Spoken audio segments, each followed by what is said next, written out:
Hello everyone, I am the storyteller and I am here to help you today. I know you use this video to fall asleep, so before that, like the video and subscribe to the channel. Also, where are you from and what time are you watching? Now get comfortable and relax. The brass nameplate on my desk still felt foreign beneath my fingertips when the call came through at 2:47 a.m. 3 weeks into my tenure as night manager at the Ocean View Grand, and I was already questioning every decision that had led me to this weathered monument of hospitality perched on the Atlantic's edge. The hotel had stood for nearly a century, its Art Deco facade now salt-stained and weary, like an aging starlet refusing to leave the spotlight. Mrs. Chen's voice crackled through the ancient intercom system, urgent but controlled. The main elevator had died without warning, trapping 2 guests on the 3rd floor who needed to reach their suite on the 7th.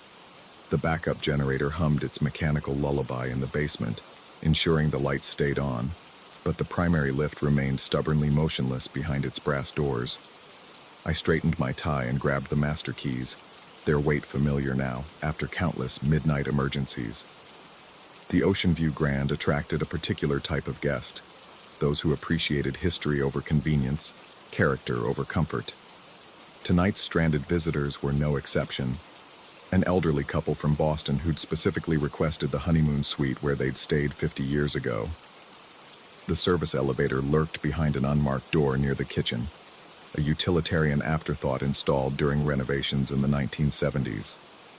Unlike its elegant counterpart in the main lobby, this one bore no ornamentation, just scarred steel and function over form. I'd used it dozens of times during my brief tenure, hauling linens and supplies between floors with mechanical efficiency. Mr. and Mrs. Patterson waited by the broken elevator, their patience wearing thin despite their polite smiles. He leaned heavily on a walking cane, his breath coming in short puffs, while she clutched a vintage carpet bag that looked older than the hotel itself. I assured them the service elevator would have them to their room within minutes, though something in the old man's eyes suggested he'd heard similar promises before. The service elevator's call button felt unusually cold beneath my finger, and I noticed my breath misting slightly in the suddenly chilled air. The ocean wind must have found its way through the hotel's aging bones, I reasoned, though the sensation lingered longer than comfort allowed. When the doors finally parted with their familiar grinding protest, the interior looked exactly as it always had. Stark fluorescent lighting, worn linoleum flooring, and a panel of buttons numbered 1 through 8. Mrs. Patterson entered first, her husband following with careful steps. I pressed the button for the 7th floor and felt the elevator lurch into motion with its characteristic mechanical wheeze. The numbers above the door began their slow climb. 1, 2, 3. Then something changed. The fluorescent lights flickered once, twice, then settled into an unstable rhythm that cast dancing shadows across our faces. The digital display above the buttons, which normally showed our floor with steady red numerals, began cycling through numbers that made no sense. 7 became -7, then -12, then symbols I'd never seen before, geometric shapes that hurt to look at directly. Mr. Patterson mentioned the strange display with mild curiosity, though his wife seemed not to notice, her attention fixed on the brass buttons of her coat. I forced a laugh and blamed the hotel's aging electrical system, but my palms had begun to sweat despite the growing cold. The elevator continued its ascent, though the sensation felt wrong somehow. Not the familiar upward pull I'd experienced countless times before, but something sideways, diagonal, as if we were moving through space in directions that shouldn't exist. The fluorescent tubes above us buzzed with increasing intensity, and I caught the first hint of something else, a smell like low tide and copper pennies. When the doors finally opened, we weren't on the 7th floor. The corridor beyond stretched into shadows that seemed to swallow our elevator's meager light. Aged tiles covered the walls, their once white surface now stained with moisture that dripped steadily from somewhere above. The carpet beneath our feet squelched with each step, saturated with brine that left dark footprints in our wake. The smell that had begun as a subtle suggestion now overwhelmed everything else. Ancient seaweed, rusted metal, and something deeper and more organic that made my stomach clench. Mrs. Patterson asked about the decor with polite bewilderment, noting how different it looked from the rest of the hotel. Her husband said nothing, but his grip on his cane had tightened until his knuckles showed white beneath the dim lighting. I explained that this must be a service corridor, perhaps used for maintenance access, though I'd never seen it before in all my late-night wanderings through the hotel's hidden spaces. The elevator doors slid shut behind us with unusual finality, leaving us stranded in this impossible space. The call button beside the doors bore no resemblance to any I'd seen before. Instead of the familiar up and down arrows, strange symbols were etched into the brass, symbols that seemed to shift when I wasn't looking directly at them. We had no choice but to explore. The corridor stretched in both directions, lined with doors that bore no numbers, no names, only more of those shifting symbols that made my eyes water. The sound of our footsteps echoed strangely, as if the walls were hollow or infinitely deep. With each step, the organic smell grew stronger, mixed now with something that reminded me of burning electricity. Then the doors began to move. The first one opened with a soft click as we passed, revealing nothing but darkness beyond. Then another, and another, until the entire corridor became a symphony of opening and closing doors, each one revealing the same impenetrable black void. The sound was rhythmic, hypnotic, like breathing or waves against a distant shore. Mrs. Patterson clutched her husband's arm and mentioned how drafty the corridor had become. Indeed, wind seemed to blow from everywhere and nowhere, carrying with it more of that ancient ocean smell and something else.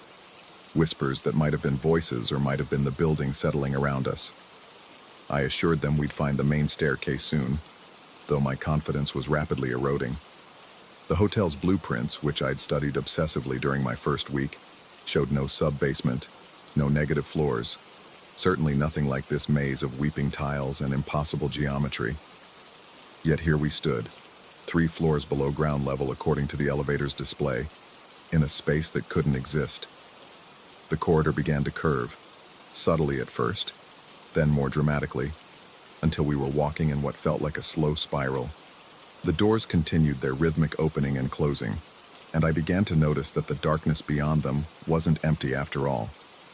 Shapes moved in those spaces, indistinct forms that could have been furniture or shadows or something else entirely. Mr. Patterson's breathing had become labored, and his wife suggested they rest for a moment. We stopped beside one of the perpetually opening doors, and in the brief instant it remained ajar, I saw something that made my blood freeze. The room beyond wasn't empty. It contained what looked like a perfect replica of the honeymoon suite, complete with vintage furniture and ocean view windows, but the view through those windows showed not the familiar Atlantic coastline, but something else entirely. A dark sea beneath a starless sky, where shapes that might have been ships or might have been something else moved with purpose through waters that seemed to flow upward. The door clicked shut before I could process what I'd seen, leaving me to wonder if my eyes had played tricks in the unstable lighting. Mrs. Patterson asked if I was feeling well, noting that I'd gone quite pale. I blamed the poor air circulation and suggested we continue moving. The curved corridor eventually straightened, leading to what appeared to be a service area lined with utility pipes and electrical conduits.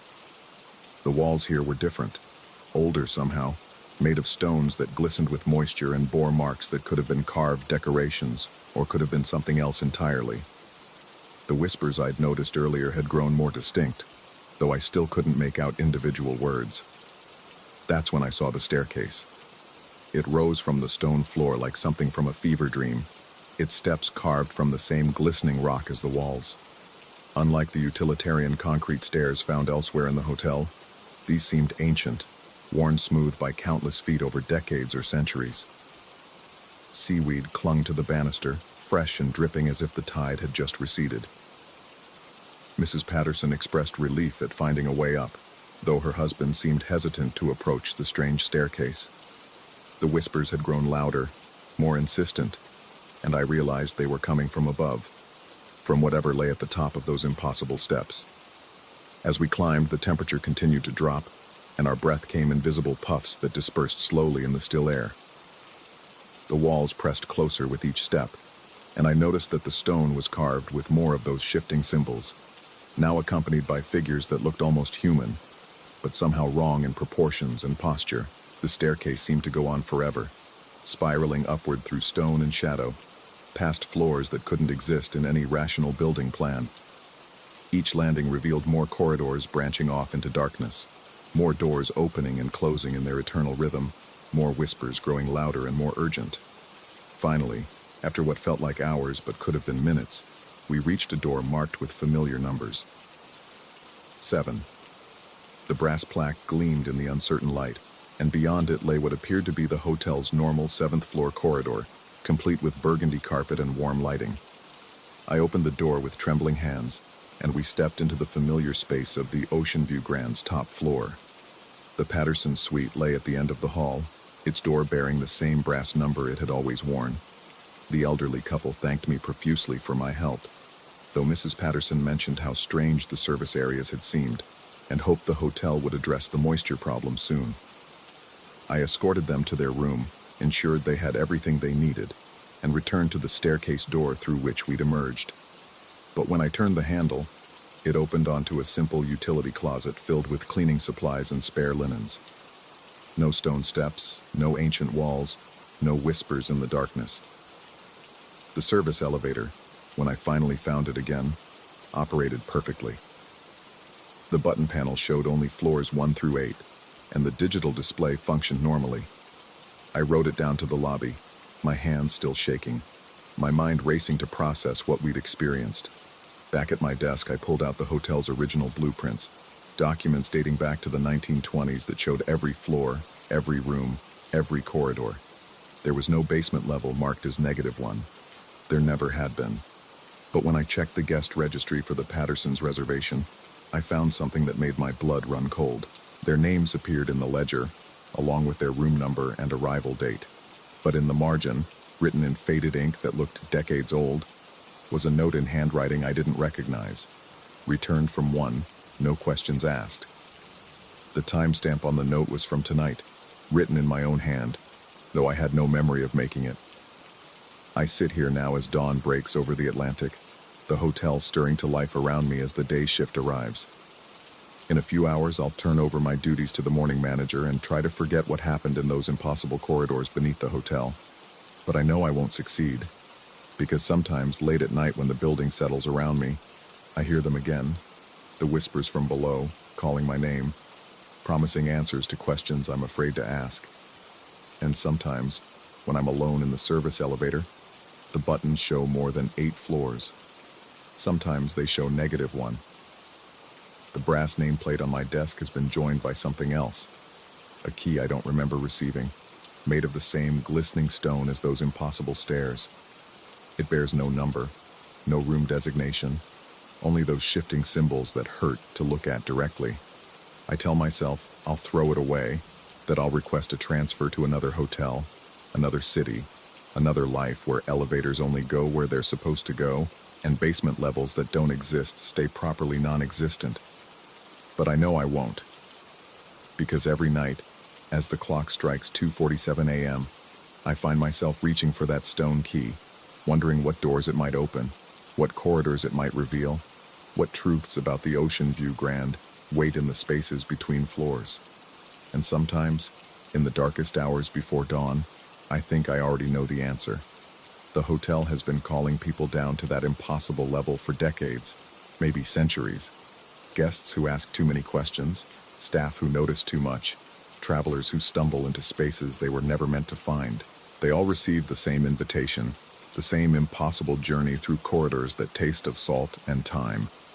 Most return, memory clouded, with only vague recollections of strange service areas and moisture problems. But some don't return at all, leaving only names in old ledgers and rooms that grow colder with each passing year. I check the registry one more time, running my finger down the list of current guests. So many names, so many room numbers, so many arrival dates stretching back further than any hotel should reasonably maintain records. And in the margins, more notes in various hands, all describing the same thing: returns from -1, questions unasked, memories conveniently blurred. The sun rises higher, painting the Atlantic in shades of gold and crimson, and I realize with growing certainty that I'll never leave the Ocean View Grand. Not really, because the hotel has been collecting people like me for generations. Those who see too much, who question too deeply, who stumble into spaces that exist in the margins of reality. We become part of its staff, permanent residents of the impossible floors, guides for future guests who find themselves in elevators that go places they shouldn't. I look at my reflection in the dark computer screen and notice that my nameplate has changed. Where it once read, Night Manager, it now simply says, Concierge, Level 1. Tomorrow night, when the main elevator breaks down again and confused guests need assistance reaching their rooms, I'll be ready. I'll guide them to the service elevator, press the button for their floor, and wait to see where we end up. After all, the Ocean View Grand has always prided itself on customer service, even in the spaces that don't exist.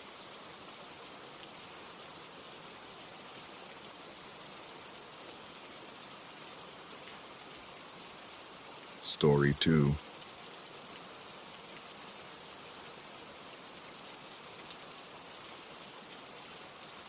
The interstate stretched ahead like a black tongue under the storm clouds, and I knew I wasn't going to make it to Phoenix. My eyelids felt like sandpaper, my hands trembling slightly on the steering wheel from too much coffee and too little sleep. The dashboard clock glowed 11:47 p.m. as I spotted the blue highway sign, Texaco, next exit. Thank God. I pulled into the empty lot, gravel crunching under my tires. The gas station squatted in the darkness like a forgotten tomb, its neon signs dead, windows black. A handwritten sign hung crooked on the door, closed for renovations. Perfect. At least the lot was lit by a single buzzing street lamp that cast everything in sickly yellow light. I maneuvered my white cargo van to the far corner, away from the road, and killed the engine.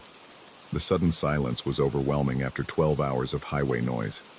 My cargo area was packed tight with sample cases, medical supplies I was hauling to distributors across the Southwest. Glucose monitors, blood pressure cuffs, insulin pumps, the kind of gear that kept people alive, ironically, while I felt like I was dying from exhaustion. The vinyl seat creaked as I climbed into the back, shoving aside a box of surgical tubing to clear a space. I'd done this before, sleeping in the van when motels were too expensive or too far. The metal walls felt close in the darkness, but it beat nodding off at 70 miles per hour. I was reaching for my travel pillow when the silence became unbearable. The kind of quiet that makes your ears ring and your thoughts too loud. I fumbled for the radio, spinning the dial through static until I found something, anything, to fill the void. Static. More static. A distant country station fading in and out. Then, clearly, I caught a signal. Whispers. Not conversation. Whispers. Soft, deliberate, barely audible. I turned up the volume, straining to make out words, but they seemed backward, like a recording played in reverse. The hissing consonants and stretched vowels made my skin crawl, but it was better than the oppressive silence. I was settling back against my makeshift pillow when the words became clear. Medical kit. Rectangular. Black plastic latches. Second row from the door. My blood went cold. I sat up, staring at the radio's green display. The whispers continued, still in that eerie reverse cadence, but the words were unmistakable now. Insulin pump, model X47, blue carrying case, corner placement, behind the glucose strips. I whipped around to look at my cargo. There, exactly where the voice described, sat the blue case containing the insulin pump. My hands shook as I reached for the radio dial, but the whispers kept coming. Blood pressure monitor, digital display, black cuff, warranty sticker visible, scratched corner on the left side. I scrambled deeper into the cargo area, pushing boxes aside until I found it. The blood pressure monitor, exactly as described, warranty sticker clearly visible, scratched corner and all. But that was impossible. No one could see inside my van. No one knew what I was carrying. The whispers grew more insistent, describing item after item with surgical precision. The surgical tubing I'd just moved, The box of latex gloves with the torn corner. The glucose test strips arranged in neat rows. Every detail perfect. Every location exact. My throat felt tight. I reached for the radio with trembling fingers, desperate to change the station. But as my hand touched the dial, the whispers stopped. Complete silence. Then, somewhere in the darkness outside, I heard my van's fuel pump kick on. That was impossible. The engine was off. The keys were in my pocket. Fuel pumps don't just start by themselves. But I could hear it clearly. That distinctive electric whir of the pump pressurizing the fuel lines. The sound was coming from underneath the van, exactly where it should be, but it couldn't be running. It physically couldn't be running. I fumbled for the keys, my hands shaking badly now. The engine turned over once, twice, then died with a wet coughing sound.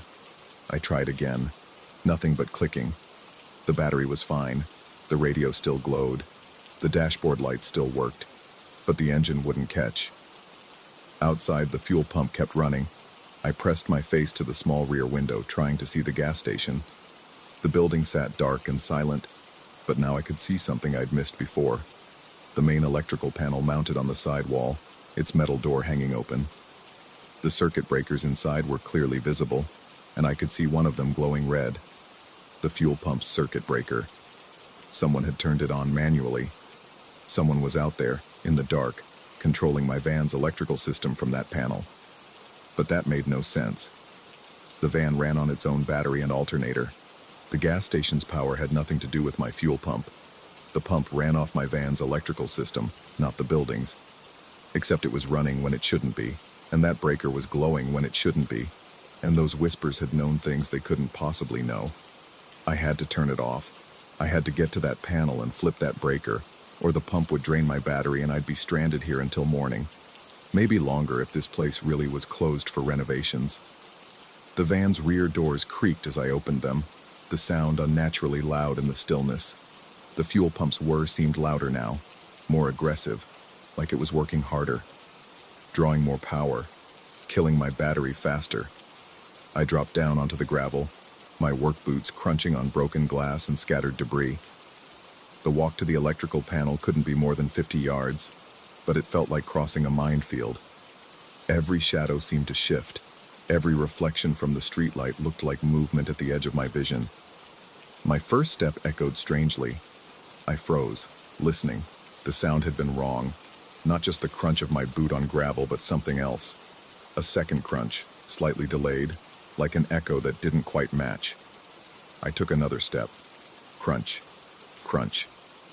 Two sounds again, separated by maybe half a second. I stopped and looked around the empty lot. Nothing moved. No wind, no other cars, no animals. Just me and the yellow glow of the streetlight and that incessant whirring from under my van. Maybe it was just the acoustic properties of the lot. Sound bouncing off the building in strange ways. I forced myself to keep walking, but with each step, the echo became more pronounced, more deliberate. Crunch, crunch, crunch, crunch, like someone walking beside me, matching my pace. I spun around, heart hammering. The lot was empty. My van sat where I'd left it, rear doors hanging open, cargo visible in the yellow light. No footprints in the gravel except the disturbed path I'd just made. But as I turned back toward the electrical panel, I could swear I heard breathing that wasn't mine. The panel was only 20 feet away now. I could see the red glow more clearly. Definitely one of the breakers, though I still couldn't understand how it connected to my van. The metal door hung open like a mouth, revealing rows of switches and labels I couldn't read from this distance. Crunch, crunch, crunch, crunch. The footsteps were definitely there now, keeping perfect time with mine. Not quite synchronized, always just a fraction of a second behind, like someone trying to step in my exact footprints, but not quite managing it. I broke into a jog. The footsteps jogged too. 10 feet from the panel, I could smell something wrong. Not the usual gas station odors of petroleum and motor oil, but something organic, something sweet and cloying, like flowers left too long in water. 5 feet away, I could read the labels on the breakers. Most were handwritten in faded ink. Pumps 1 to 4, office lights, coolers, security. But the one that was glowing had a label I couldn't understand. Symbols that might have been letters in some language I didn't recognize. I reached for the switch. Behind me, the footsteps stopped. In the sudden absence of sound, I became aware of how wrong everything was. The fuel pump under my van had gone silent too, but I could still hear its electrical whir. Except now it seemed to be coming from inside the building, from inside the gas station that was supposed to be closed. My fingers touched the warm metal of the breaker switch, and I looked down.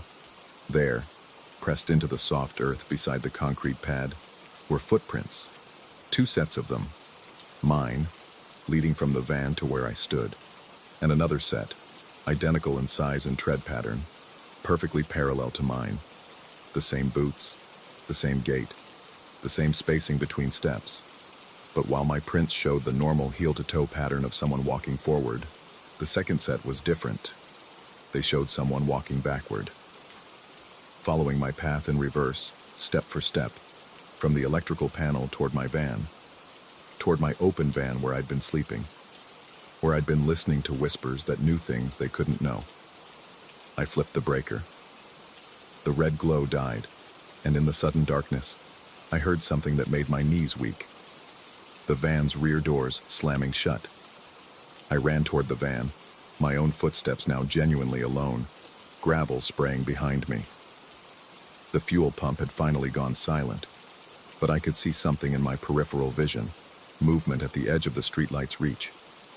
When I reached the van gasping, the rear doors were indeed closed, but they were locked from the inside. I had the only keys. There was no inside lock on those doors. I fumbled with the key fob, hands shaking so badly I could barely press the button. The locks clicked open with a sound like breaking bones. Inside, my cargo had been rearranged. Not dramatically, not obviously, but the glucose monitor had been moved 3 inches to the left. The insulin pump case was turned 90 degrees. The surgical tubing I'd shoved aside was now neatly coiled. And on top of my travel pillow, written in condensation on the metal wall, were words. You were asleep. We were listening. Now we're awake too. I slammed the doors and ran for the driver's seat. The engine turned over immediately, purring like it had never given me trouble. I threw it into reverse and floored it, spraying gravel as I spun toward the exit. In my mirrors, I watched the gas station shrink behind me. The streetlight flickered once and went out, leaving the lot in perfect darkness. But just before the light died, I saw something that I'm still not sure I believe. The electrical panel was closed now, its metal door latched tight, and standing beside it, perfectly still in the yellow glow, was a figure in work boots, my work boots, watching me drive away with what might have been my own face. I'm writing this 3 days later, in a motel room outside Flagstaff.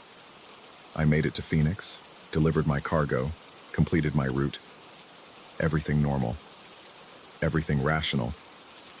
Except I can't explain the radio recordings. While I was driving that night, scared and shaking, I never thought to check if my phone had been recording. It wasn't until I got to the motel that I found the voice memo app running, capturing everything from the moment I'd turned on the radio. 7 hours of audio. Most of it is just road noise and my own breathing. But at the beginning, clear as day, are the whispers. Playing forward now, not backward. Describing my cargo with perfect accuracy. And at the very end, just before I found the message on my van wall, there's something else. My own voice, speaking words I never said. I'm tired of being alone. I'm tired of the road. I'm tired of carrying things for other people. Now I have company. Now someone else can carry the load. I've listened to it 50 times. It's my voice, my inflection, my accent. But I never said those words. I was never awake to say them. The medical supplies I delivered in Phoenix were all accounted for. Nothing missing, nothing damaged. But the inventory sheets show something interesting. Everything had been reorganized during transport. Every single item moved from its original position, then carefully placed back. Just like someone had been going through my cargo while I slept. Someone who knew exactly what was there. Someone who whispered the inventory back to me through a radio that shouldn't have been receiving anything. Someone who left footprints that matched mine exactly. Someone who might still be out there, on that empty stretch of highway, waiting for the next exhausted driver to pull into that lot, waiting to make more company. I keep telling myself it was a hallucination, sleep deprivation, carbon monoxide from a leak in the van's exhaust, anything rational. But I can't explain the recordings, and I can't explain why. When I got home yesterday, my wife asked me why I'd called her at 2 a.m. 3 nights ago. The call, she says, lasted 6 minutes. The call where I apparently told her in my own voice that I'd found a place to rest, that I wouldn't be alone anymore, that someone was going to help me carry my load. I was unconscious in the back of my van when that call was made. My phone was in my pocket, and I don't remember dreaming. End of recording. Case file 4451B, filed under Unexplained Phenomena, Interstate Incidents. Driver cleared for duty after psychological evaluation showed no signs of mental instability. Gas station at mile marker 47 confirmed abandoned since 1987. No electrical service to location for over 30 years. Story 3. The rain hammered against the windows of the Hotel Esperanza, like desperate fingers clawing for entry. I stood in the cramped lobby, my wife Sarah beside me clutching our sleeping baby, while the desk clerk's yellowed teeth gleamed in what he probably thought was a reassuring smile. The power had flickered twice since we'd arrived, casting dancing shadows across the peeling wallpaper that depicted faded tropical birds frozen in perpetual flight. "Storm should pass by morning, senor," the clerk said, sliding a tarnished key across the scarred wooden counter. Room 237, second floor, end of hall. The elevator wheezed and groaned as it carried us upward, its fluorescent light stuttering with each floor. Sarah shifted the baby in her arms, her face drawn with exhaustion. We'd been driving for hours when the storm hit, and this place had been our only option. Every decent hotel in Cancun was either booked solid or charging hurricane prices we couldn't afford. The hallway stretched before us like a tunnel, its brown carpet worn to threads in the center where countless feet had passed. The walls seemed to press inward as we walked, and I noticed how the overhead lights created pools of amber that barely touched each other, leaving gaps of shadow between.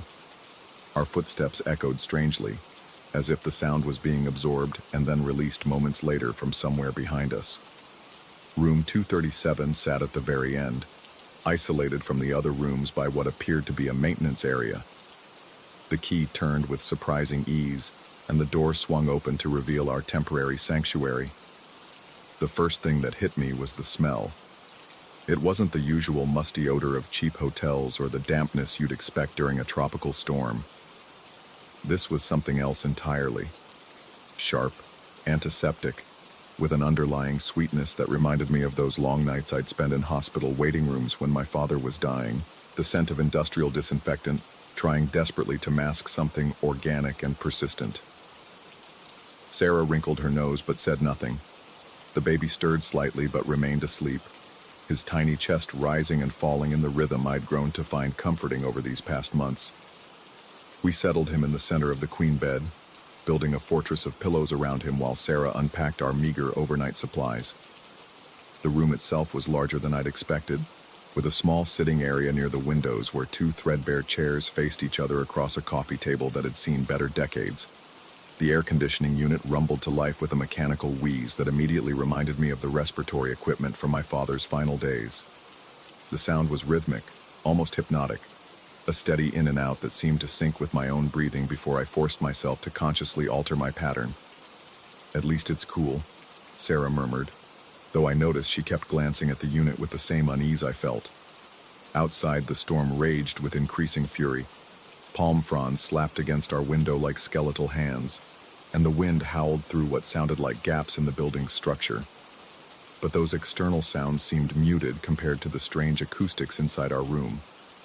Every small noise, the drip from the bathroom faucet, the settling of the building, even our whispered conversations, seemed amplified and distorted, as if the walls themselves were listening and reshaping what they heard. I tried to dismiss my growing unease as fatigue and stress. We'd been traveling for 2 days, dealing with delayed flights and missed connections, and now this storm had trapped us in a place that felt more like a way station between worlds than an actual hotel. But as the evening wore on, my rational explanations began to feel increasingly inadequate. The first time I heard it, I convinced myself it was just the air conditioning cycling through its modes, a soft rhythmic sound that seemed to come from within the walls themselves. Not quite mechanical, not quite organic. It reminded me of breathing, but breathing amplified and slowed, as if someone with enormous lungs was taking deep, deliberate breaths just beyond the plaster and paint. Sarah had fallen asleep quickly, exhaustion finally overtaking her anxiety about our surroundings. The baby remained peaceful, his small form rising and falling with each breath. But I found myself lying awake, staring at the ceiling, and listening to that sound that wasn't quite the air conditioning. The breathing, for that's what I'd begun to think of it as, seemed to move. At first, it appeared to originate from the wall behind our headboard, a gentle inhale, exhale that matched my father's old ventilator. But as I lay there in the darkness, it shifted position, traveling along the wall toward the window, then around the corner to the opposite side of the room. The sound never changed in intensity or rhythm, but its location was definitely mobile, as if something large was moving through the spaces between the walls. I rose quietly and moved to the bathroom, hoping the sound of running water might mask whatever I was hearing. But as I stood at the sink, splashing cold water on my face, I realized the breathing had followed me. It was coming from the wall, directly behind the mirror, and in the reflection, I could swear I saw the wallpaper moving slightly, not peeling or shifting, but rising and falling, as if the wall itself was expanding and contracting. When I returned to bed, Sarah was still sleeping peacefully, but the baby had shifted position. He now lay with his face turned toward the wall, and I noticed that his breathing had synchronized with the sound I'd been hearing. His tiny chest rose and fell in perfect unison, with the rhythmic wheezing that seemed to emanate from the building's very bones. I told myself this was natural. Babies were sensitive to their environments, and it made sense that he would adapt to the ambient sounds around him. But watching his small form breathe in time with something I couldn't see or identify filled me with a creeping dread that settled in my chest like ice water. The hours passed with agonizing slowness. Every time I began to drift toward sleep, the breathing would seem to intensify, becoming more pronounced and deliberate. I found myself holding my own breath, trying to break the synchronization that seemed to be pulling us all into some kind of collective respiratory rhythm. But the moment I exhaled, my lungs would automatically fall back into the pattern established by whatever was moving through the walls. Around 3 a.m, I noticed something that made my blood run cold. The ceiling directly above our bed had begun to show signs of stress.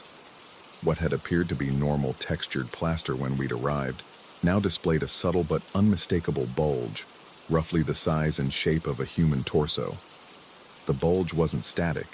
It rose and fell with the breathing sound, creating the illusion of an enormous chest, expanding and contracting just inches above where we lay.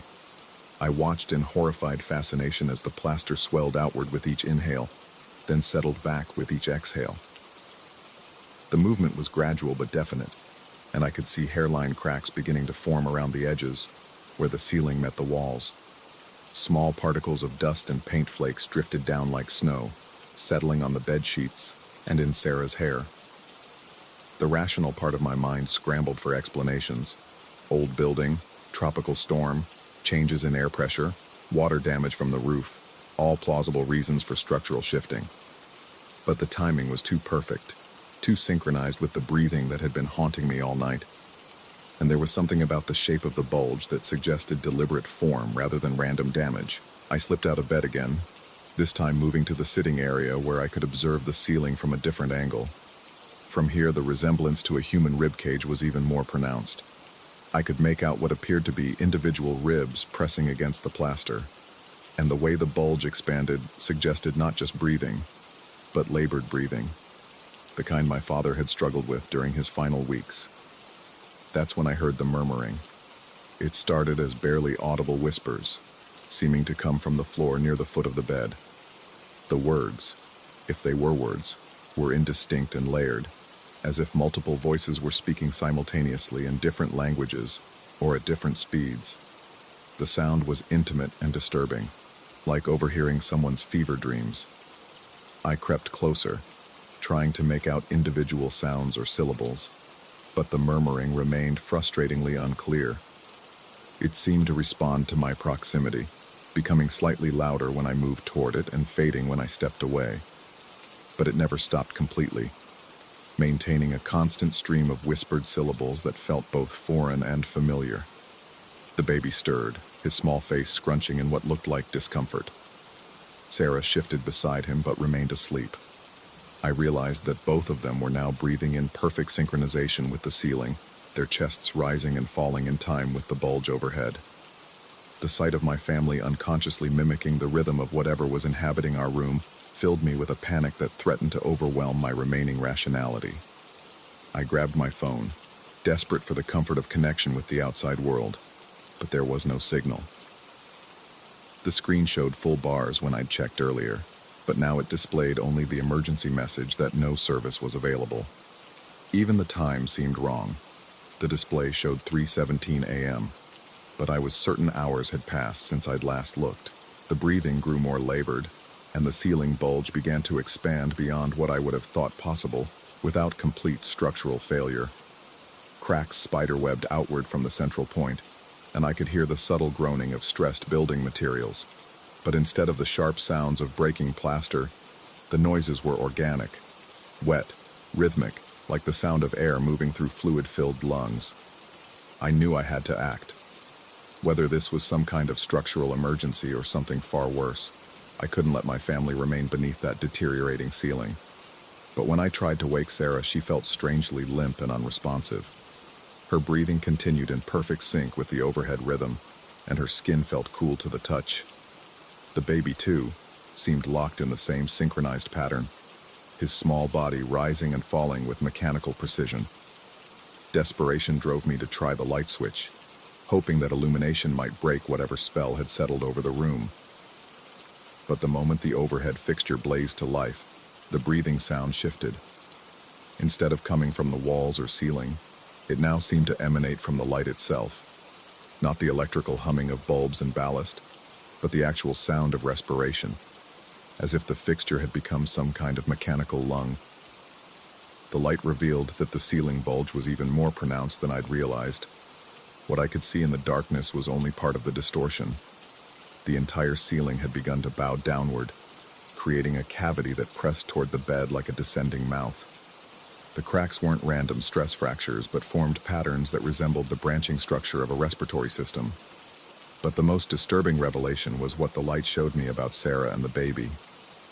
Their synchronized breathing wasn't just matching the ambient sound. Their chests were rising and falling with an amplitude that seemed far beyond normal respiration. It was as if they were being forced to breathe for something much larger than themselves, their small lungs working overtime to satisfy an enormous respiratory demand. I turned off the light, plunging us back into darkness, but now I could feel the breathing as well as hear it. The air in the room seemed to move in waves, pressing against my skin with each inhale, pulling away with each exhale. The sensation was claustrophobic and intimate, as if I was trapped inside someone else's lungs, experiencing their respiration from within. The murmuring at the foot of the bed grew more distinct, and I began to make out fragments that sounded like medical terminology, words about oxygen saturation, respiratory distress, and mechanical ventilation. But the voices seemed to be coming from below the floor rather than from any human source, as if the building's foundation was somehow connected to some vast medical facility buried beneath us. I found myself thinking about the hotel's name, Esperanza, which meant hope in Spanish. But what kind of hope was this place offering, and to whom? The ceiling continued its rhythmic expansion and contraction, each cycle bringing the bulge closer to where my family lay unconscious. I could no longer distinguish between their breathing and the ambient sound that filled the room. They had become part of whatever system was operating through the building's structure, their individual respiratory functions subsumed into something larger and more demanding. I backed toward the door, my hand fumbling for the handle, but found myself hesitating. If I left to get help, what would happen to Sarah and the baby? And if this was all in my head, some kind of breakdown triggered by stress and exhaustion, then abandoning them would be an act of cowardice I could never forgive myself for. But as I stood there paralyzed by uncertainty, I felt my own breathing beginning to synchronize with the room's rhythm. My lungs started to fill and empty in time with the ceiling's movement, and I could feel my individual will being absorbed into the collective respiratory pattern that had claimed my family. The sensation was both terrifying and oddly peaceful. There was a relief in surrender, in allowing something else to control the basic function that kept me alive. But beneath that relief was the growing awareness that once I fully synchronized, I might never be able to break free. I forced myself to hold my breath, fighting against the pull of the ambient rhythm. But my lungs burned with the effort, and when I finally had to exhale, the room seemed to exhale with me, as if it had been waiting for my capitulation. The murmuring voices grew clearer, and I began to understand that they weren't speaking about medical procedures. They were speaking to me, offering explanations and reassurances that I desperately wanted to believe. They told me about pressure differentials and atmospheric displacement, about the natural tendency of biological systems to seek equilibrium. They explained that what I was experiencing was simply the building's attempt to regulate itself during the storm, and that my family's breathing patterns were a normal physiological response to changes in air pressure. The explanations sounded reasonable, even comforting, but they came from voices that had no visible source, and they were accompanied by the continued expansion of the ceiling that now hung just feet above the bed where my family lay trapped in their synchronized slumber. I realized that the choice I faced wasn't between reality and delusion, but between resistance and acceptance. The room, or whatever inhabited it, wasn't trying to harm us. It was trying to incorporate us into its own respiratory system, to make us part of something larger than ourselves. The breathing that had haunted me all night wasn't a threat, but an invitation. As dawn approached, the storm outside began to subside, but the breathing within the room continued unchanged. I stood at the crossroads between my individual existence and absorption into something vast and patient and hungry for air. The ceiling pressed closer, the murmuring voices grew more insistent, and my family breathed on in perfect mechanical unison. And I found myself, despite everything, beginning to breathe along with them, my resistance finally crumbling as the room inhaled deeply and drew me into its endless, suffocating embrace. Story 4. The phone's shrill ring cut through my sleep like a blade through fabric. In the darkness of my temporary apartment, the red digital numbers glared 2:47 a.m. I fumbled for the receiver, already knowing this couldn't be good news. Nothing good ever happened at this hour in places like the Meridian Apart Hotel. Mr. Collins? The voice belonged to Elena, the night receptionist. Her usually steady tone carried an edge I hadn't heard before. I'm sorry to wake you, but we need your help. There's been a situation. I sat up, rubbing my eyes. The unfamiliar weight of exhaustion pressed down on me. 3 weeks of restless nights in this place had taken their toll. What kind of situation? Water noises. From 411. She paused, and I could hear her breathing carefully. The apartment directly above yours. Mrs. Chen from 312 called about it an hour ago, and now Mr. Rodriguez from 415 is complaining too. Thing is, another pause. That unit's been empty for months. The building settled around me with its familiar groans and whispers. I'd grown accustomed to the Apart Hotel's quirks during my extended stay. The elevator that sometimes stopped between floors. The hallway lights that flickered in sequence like falling dominoes. The way certain corridors seemed longer at night than during the day. But this felt different. Have you checked it out? Miguel's up there now, but he can't get in. Doors locked from the inside, and we don't have a master key for that particular unit. The previous manager. She trailed off. Look, I know you're good with this kind of thing. Could you take a look? Miguel's waiting by the elevator. I'd earned a reputation as the building's unofficial problem solver during my stay. Broken locks, stuck windows, mysterious electrical issues. Somehow I'd become the guy people called when the regular maintenance staff couldn't handle something. It beat lying awake, listening to the building's nocturnal symphony. Give me 5 minutes. The hallway outside my apartment stretched in both directions, lit by fluorescent strips that hummed with electrical tension. The carpet, a dated pattern of burgundy and gold, muffled my footsteps as I made my way to the elevator. The air felt thicker up here, as if the building itself was holding its breath. Miguel waited by the elevator doors, shifting his weight from foot to foot. A compact man in his 50s, he'd been the night security guard for almost a decade. I'd never seen him nervous before tonight. "Thank God," he muttered when he saw me. "This whole thing's got me spooked, man.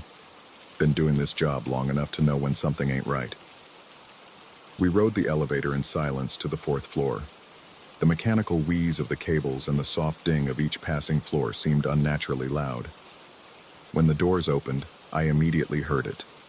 The unmistakable sound of running water, steady and rhythmic, like a shower in full flow.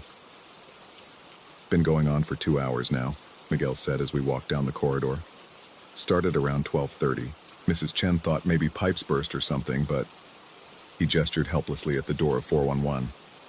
The apartment door stood closed, unremarkable except for the brass numbers that caught the hallway light. I pressed my ear against the wood. The sound was definitely coming from inside. Not just water running, but the specific acoustics of a shower hitting tile, the echo you get in an enclosed bathroom. "You tried knocking?" "Course I tried knocking. No answer. Tried the master key too, but like I told Elena, it don't work on this door. Something about the previous manager changing the locks and never updating the system." Miguel wiped his palms on his uniform pants. "Thing is, I've been checking the empty units all week. This one's been locked tight, and according to the records, nobody's been assigned here since October." I tested the door handle, locked solid. But as my hand touched the metal, I felt something that made me pull back. The handle was cold. Not just cool, but actively cold, as if it had been sitting in a freezer. "Miguel, feel this." He reached out tentatively, then jerked his hand away. "Jesus, that's not normal." The sound of running water continued, steady and purposeful. I knelt and examined the gap under the door. No light seeped through, but something else caught my attention. A faint dampness in the air, the kind you'd expect from a steamy bathroom. Yet when I pressed my face closer to the gap, I felt no moisture, only that strange coldness. "We need to get in there," I said. Miguel shook his head. "Can't just break down a door without authorization. Elena would have my job." "Then call Elena." He used his radio to contact the front desk. Elena's voice crackled through with static. "Do whatever you think is best. If there's flooding up there, it'll damage the apartments below. Mr. Collins, you're our witness if anyone asks questions later." Miguel retrieved a crowbar from his utility cart. The first attempt to force the door accomplished nothing except a loud crack that echoed down the empty hallway. The second try splintered the frame, but the door held firm. It wasn't until the third attempt that something gave way. Not just the lock, but some deeper resistance, as if the apartment itself had been holding the door closed. The door swung open, and the sound of running water stopped. The sudden silence felt more unnerving than the noise had been. Miguel fumbled for the light switch, but nothing happened when he flicked it. "Power's out in here," he muttered, pulling a flashlight from his belt. The beam cut through the darkness, revealing a standard apart hotel layout. Small living area, kitchenette, bedroom door ajar. Everything looked normal, if a bit dusty. The air smelled stale, but not unpleasant, with an underlying hint of something I couldn't identify. Something that reminded me of rain. We moved toward the bathroom, our footsteps muffled by the same burgundy carpet that ran throughout the building. The flashlight beam danced ahead of us, creating shifting shadows that seemed to move independently of our motion. The bathroom door stood open. Miguel's light revealed white tile, a standard shower tub combination, a pedestal sink. Everything appeared normal, even clean. Most importantly, everything was completely dry. "That's impossible," Miguel breathed. We both heard it. Water running for 2 hours straight. I ran my fingers along the shower walls, the faucet handles, the floor of the tub. Not a trace of moisture anywhere. The shower head showed no signs of recent use, no water spots, no residual drips. Even the drain was dry, filled with the dust you'd expect in an unused bathroom. Check the sink, I suggested. Miguel aimed his light at the pedestal sink. The faucet was dry, the bowl dusty, but as his beam moved across the mirror above it, I caught something that made me stop. Point the light back at the mirror. The reflection showed exactly what it should. 2 men in a small bathroom, surrounded by white tile. But for just a moment, I could have sworn I'd seen something else. A flicker of movement, as if someone had been standing behind us. "You see something?" Miguel asked. "Just shadows." But as we stood there, I noticed something else. The bathroom window, a small frosted glass panel above the toilet, was wide open. Night air drifted through, carrying the scent of rain despite the clear evening we'd left behind downstairs. Miguel directed his flashlight toward the window. Been closed all week when I did my rounds. I approached the window carefully. The night outside looked wrong somehow. Too dark, too empty. The parking lot below should have been visible, lit by sodium vapor lamps, but I saw only blackness. And as I leaned closer, I noticed something that made my skin crawl. Water was dripping from the window frame. Not ordinary water. These drops caught Miguel's flashlight beam and reflected it back in a way that seemed almost oily. They were dark, not just shadowed, but actively dark, as if they absorbed light rather than reflecting it. And as each drop fell, it seemed to evaporate before reaching the floor, dissolving into nothing just inches from the tile. "Miguel." My voice came out hoarse. "You seeing this?" But when I turned around, the bathroom was empty. The flashlight lay on the floor where Miguel had been standing, its beam cutting a harsh angle across the white tile. The silence felt absolute now. Not just the absence of sound, but the presence of something that swallowed sound entirely. "Miguel?" I called out, but my voice seemed to stop at the bathroom doorway, as if the apartment beyond had become a vacuum. I grabbed the flashlight and moved quickly through the apartment. Living room empty, kitchen empty, bedroom empty. The front door stood open exactly as we'd left it, but the hallway beyond was dark, not just dim, completely dark, as if the fluorescent lights had all failed simultaneously. I stepped into the corridor and called Miguel's name again. The sound vanished immediately, absorbed by whatever had settled over this floor. The emergency exit signs glowed faintly at either end of the hall, but they seemed impossibly distant, as if the corridor had stretched while I wasn't looking. My apartment was 3 floors below. I needed to get out of here, find Miguel, figure out what was happening. But as I moved toward the elevator, I heard something that stopped me cold. Water running. Again. Not from 411, from somewhere else. Somewhere below. I ran for the stairwell, taking the steps 2 at a time. The sound of running water grew louder as I descended, echoing through the concrete shaft in a way that seemed to come from everywhere and nowhere at once. By the time I reached the 3rd floor, I was certain. The sound was coming from my apartment. The hallway lights were working again. That same fluorescent hum I'd left behind 20 minutes ago. Everything looked normal, familiar, safe. But the sound of running water was unmistakable now, and it was definitely coming from behind my door. I used my key with trembling fingers. The lock turned smoothly, and I stepped into my apartment. The familiar layout welcomed me, my laptop still open on the small dining table, my coffee cup from earlier still sitting beside it, everything exactly as I'd left it, except for the sound of running water from the bathroom. I moved through my apartment as carefully as I'd moved through 411, but this time the strangeness was subtle. The air felt different, charged somehow, like the moment before a thunderstorm.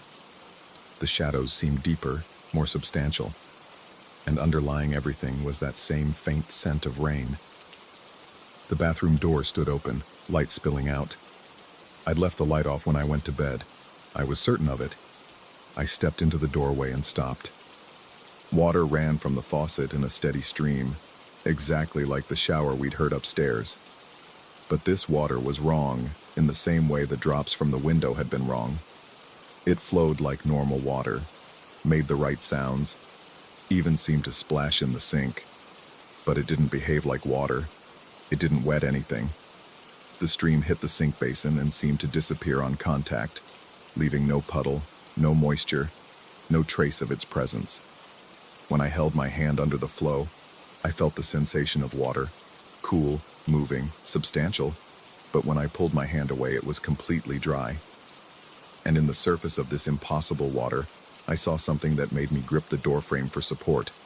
A reflection, but not of my bathroom. The image showed another bathroom, similar but different. The tile was a different color, pale blue instead of white. The mirror was a different shape. And standing in that other bathroom, staring back at me through the flowing water, was a figure I almost recognized. It looked like me, but wrong. The face was my face, but the expression was different, vacant, distant, as if whoever was wearing my features was looking at something I couldn't see.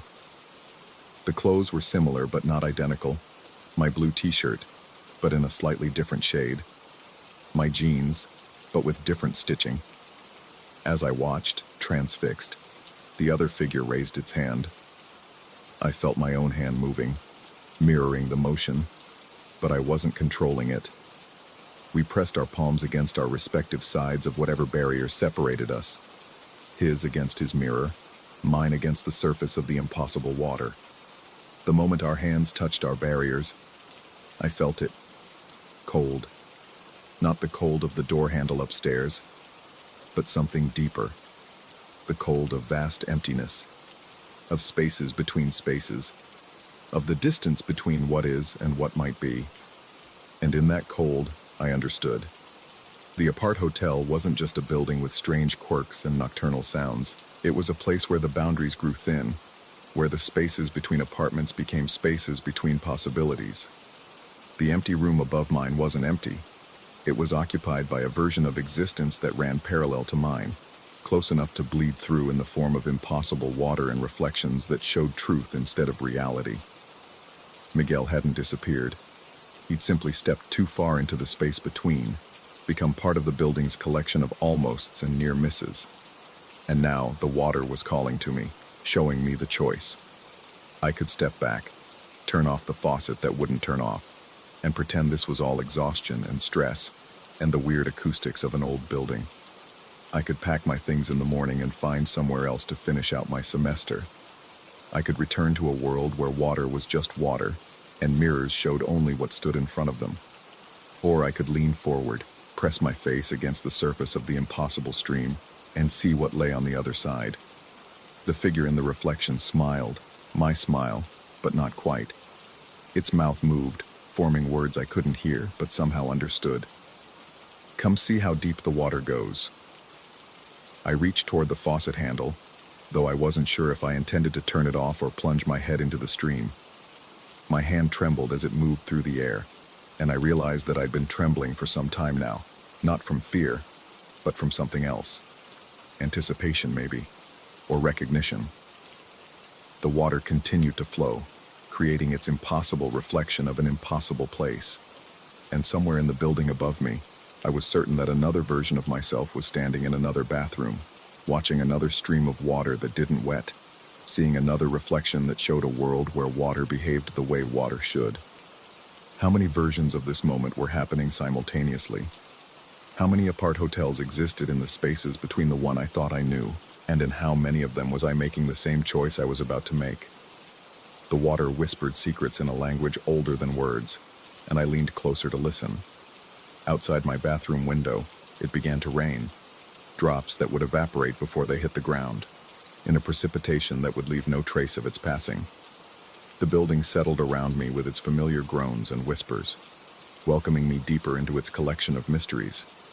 I realized I was no longer certain which side of the reflection was real, and I realized I no longer cared.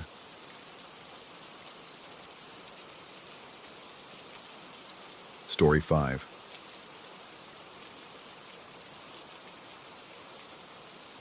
The digital clock's red numerals burned into my retinas. 3:33 a.m. Something had pulled me from sleep, though I couldn't remember what.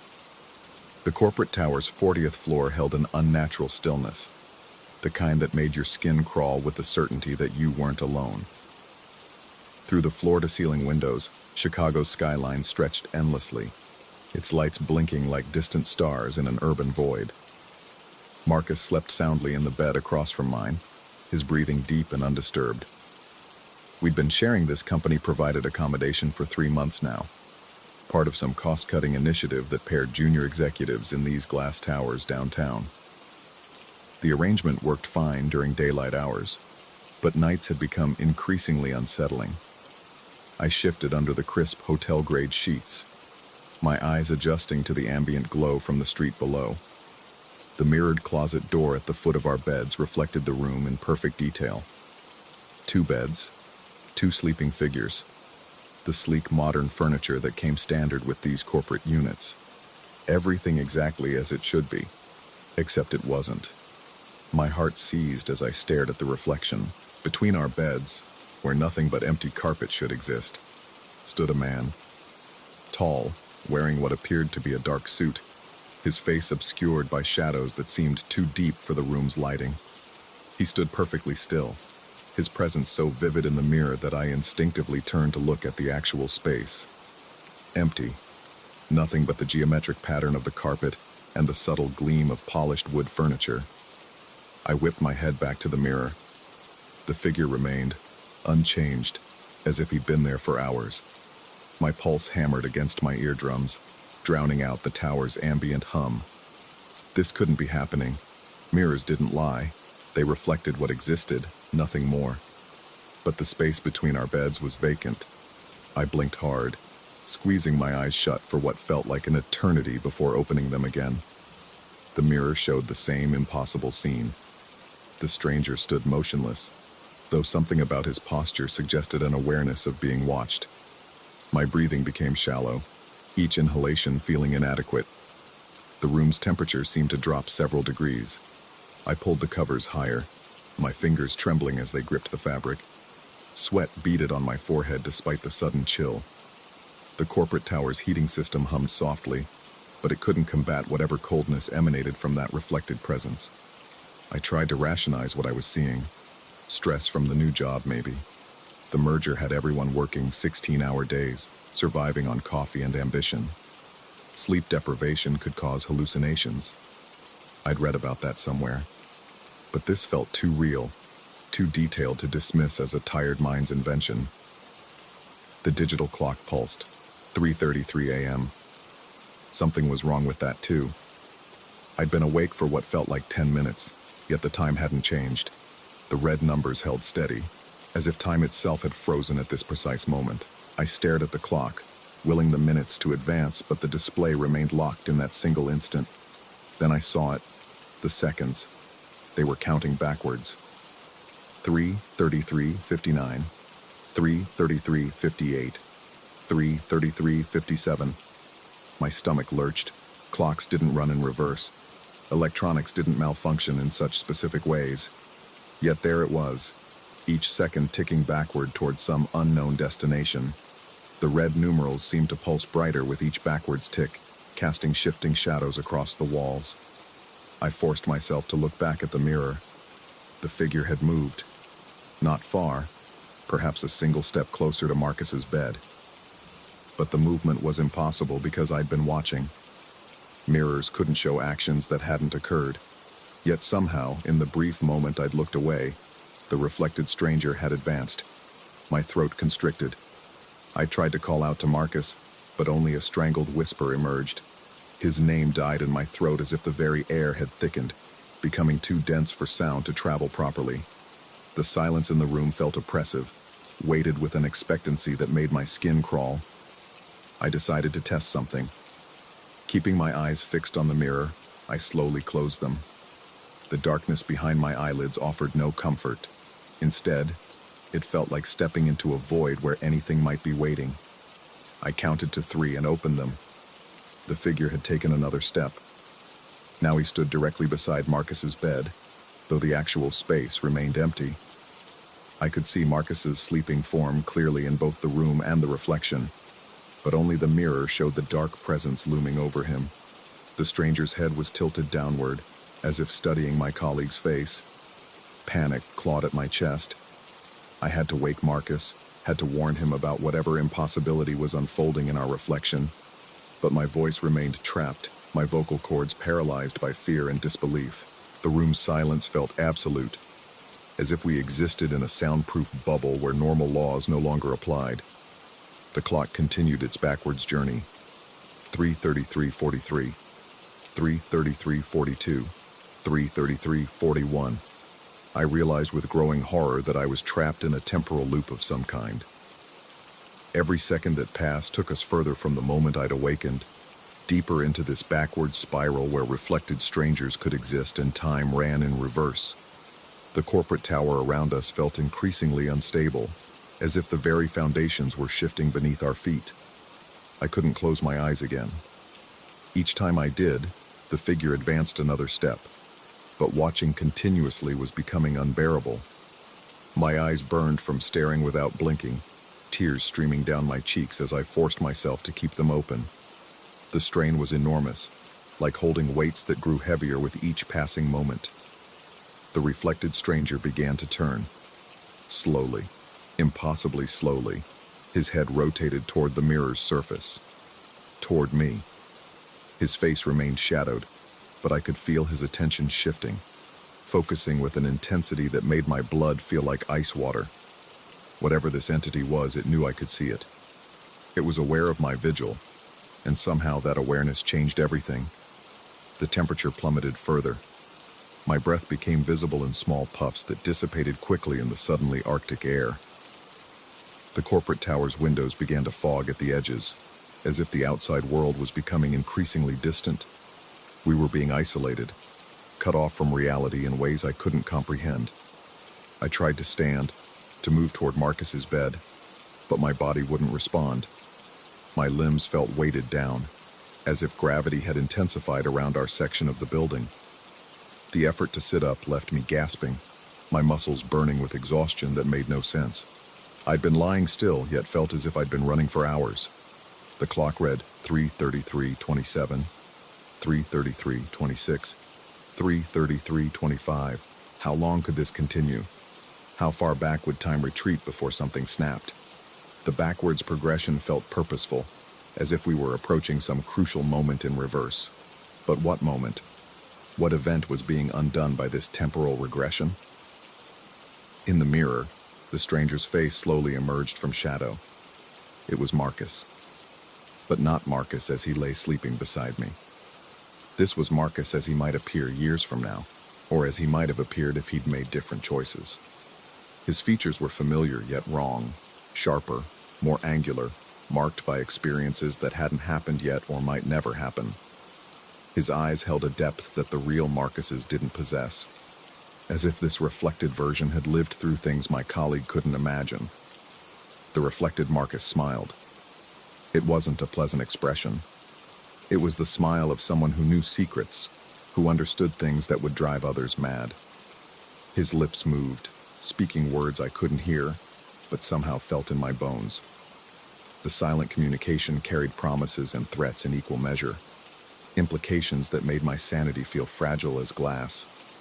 I forced myself to look at the real Marcus. He remained asleep, peaceful and unaware. His breathing was steady, his expression serene. There was no indication that he knew his reflection had achieved independent existence, no sign that he felt the cold or sensed the temporal distortion surrounding us. When I looked back at the mirror, both versions of Marcus were staring at me. The real one had awakened, sitting up in bed with confusion evident on his face. But his reflection continued to smile that knowing smile, standing while the actual Marcus remained seated. The disconnect was complete now. Reflection and reality had severed their connection entirely. "You okay?" the real Marcus asked, his voice seeming to come from very far away despite the room's compact size. I tried to answer, to warn him about what I was seeing, but the words wouldn't form. My throat felt sealed, my tongue thick and unresponsive.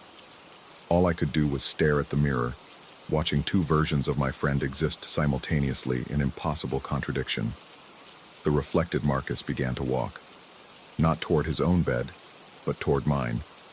Each step was deliberate, measured, carrying him across the mirror's surface, while the real Marcus remained seated, rubbing his eyes sleepily. The reflection moved independently, governed by its own will and intentions. The clock showed 3:33 Umbro 9, 3:33 Umbro 8, 3:33 Umbro 7. We were approaching some kind of terminus. I could feel it in the air, a building pressure that made my ears pop and my vision blur.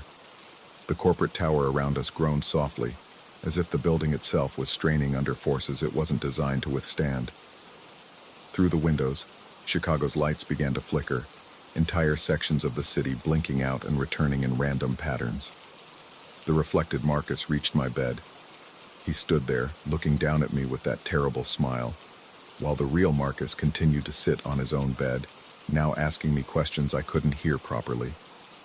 The sounds of the room had become muffled, distorted, as if we were underwater or sealed inside a pressurized chamber. Then the reflected Marcus reached out, his hand pressed against the mirror's surface from the inside, palm flat against the glass. I watched in fascination and terror as the mirror began to ripple like water, the solid surface becoming fluid under his touch. The reflection was trying to break through, to cross from the mirror world into ours. I found my voice at last, a scream tearing from my throat with enough force to shatter the oppressive silence. The sound echoed strangely, multiplying and folding back on itself until the room filled with my own voice calling from impossible directions. The clock hit 3:33, so everything stopped. The digital display froze. The reflected Marcus's hand remained pressed against the rippling mirror surface. The real Marcus sat motionless, his mouth open mid-question. Even the city lights outside held steady, no longer flickering but locked in perfect stillness. In that moment of absolute suspension, I understood. This wasn't the first time. The backwards clock wasn't counting down, it was rewinding. Every night at 3:33 a.m. we returned to this moment. Every night I awakened to see the stranger in the mirror. Every night time reversed until it reached this precise instant, then began again. But each cycle, the reflected Marcus grew stronger. Each repetition brought him closer to breaking through. The mirror's surface rippled more violently now than it had in previous loops, the barrier between worlds growing thinner with each rewind. I was the only one who remembered, the only one who carried the knowledge from cycle to cycle. Marcus slept peacefully each night, unaware that his reflection was slowly becoming something else, something that wanted to trade places with him. The clock began moving forward again. 3:33 and 01, 3:33 and 2, 3:33 and 03. But I knew what would happen at 3:34. The cycle would begin anew. I would awaken to see the stranger between our beds, and time would start its backwards journey again. Each loop brought us closer to some final moment when the reflected Marcus would succeed in crossing over. As the seconds ticked toward that inevitable reset, I wondered if anyone would notice when it finally happened. Would the real Marcus simply vanish, replaced by his mirror counterpart?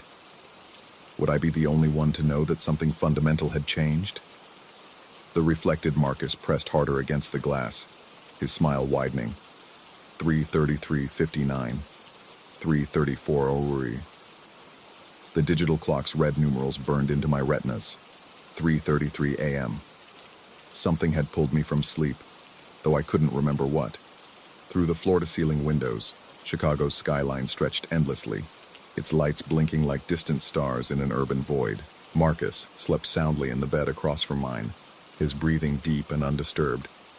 I looked at the mirror. The stranger was closer this time. Story 6.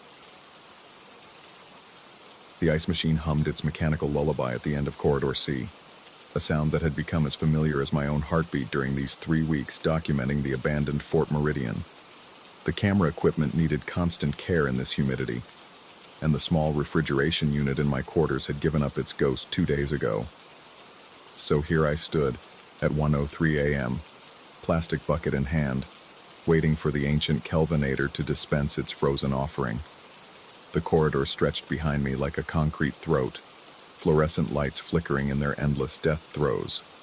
Most of the base had been dark since the military pulled out in '89, but this wing still received minimal power, enough to keep the essential systems running for the historical preservation team. Essential being a relative term, apparently, since the heat had been spotty and the phones worked maybe half the time. I pressed the dispenser lever and listened to the familiar grinding of gears within the machine's belly. The sound was different tonight, though, more labored, punctuated by sharp metallic pops that echoed off the painted concrete walls. The machine shuddered against my palm, vibrating with an intensity that made my teeth ache. Then it stopped. Not the gradual wind down I'd grown accustomed to, but an abrupt cessation that left the corridor unnaturally silent. Even the persistent hum of the overhead lights seemed muted, as if the air itself had thickened around me. I pressed the lever again. Nothing. A third time, applying more pressure until I felt the plastic give slightly under my grip. The machine convulsed once, a violent spasm that made the entire unit rock forward on its legs. The dispenser chute gave a wet cough, and instead of the familiar cascade of ice cubes, something else emerged. Flakes of what looked like snow, but wrong somehow. The particles didn't melt as they hit the linoleum floor, instead maintaining their crystalline structure with an unnatural persistence. I knelt down, extending my fingers toward the accumulating pile. The flakes felt cold, yes, but not wet. They maintained their form against my skin's heat, each one perfectly preserved as if frozen in time rather than simply temperature. More troubling was their arrangement on the floor. Not the random scatter I would have expected, but distinct patterns. Lines, curves, letters, specimen ready. The words formed clearly in the dry snow, each letter precisely crafted from the machine's output. I blinked hard, certain I was imposing meaning on chaos, but the message remained unchanged. My breathing quickened, each exhalation creating small clouds in the suddenly frigid air. I stepped back from the machine, my movement echoing strangely in the corridor. The sound bounced off the walls with an odd resonance, as if the space had somehow expanded while I wasn't paying attention. When I looked toward my room, 213, third door on the left, the distance seemed impossibly greater than it had moments before. That's when I heard the footsteps. Metal against linoleum, precise and rhythmic. Each impact rang with the distinctive timbre of military-issue boots, the kind worn by the soldiers who had once called this place home. But the corridor was empty. I could see its entire length from the ice machine to the exit sign at the far end, and there was nothing there. Nothing visible anyway. The footsteps continued, growing closer. I could track their approach by sound alone, measured, purposeful, belonging to someone who knew these halls intimately. The echo pattern suggested substantial weight, solid contact with the floor, yet my eyes registered only empty space moving through the sickly yellow glow of the dying fluorescence. My rational mind offered explanations. Old pipes expanding, settling foundations, acoustic tricks played by the building's angular architecture. But rational thought felt thin and inadequate as the invisible presence passed within arm's reach, close enough that I caught a whiff of something metallic and cold, like winter air filtered through surgical steel. The footsteps paused directly in front of room 213. I forced myself to look at my door, though every instinct screamed against it. The plain institutional surface that had shown only my room number for 3 weeks now displayed something else entirely. A digital panel had materialized where none existed before, its green LED letters spelling out a message that made my stomach contract. Thawing in progress. Please wait. Below the text, a progress bar crept slowly from left to right, currently showing 47% completion. As I watched, transfixed, it advanced to 48%. The display pulsed gently, like a mechanical heartbeat. I turned my attention back to the corridor, seeking some anchor in reality, but found only deepening strangeness. The walls seemed to stretch away from me with each blink, the exit sign receding like a star viewed through an expanding universe. The ceiling, which had been a comfortable 8 feet above my head, now disappeared into darkness that the fluorescent lights couldn't penetrate. The footsteps resumed, But now there were more of them. Multiple sets, varying in cadence and weight, creating a metallic symphony that filled the impossible space around me.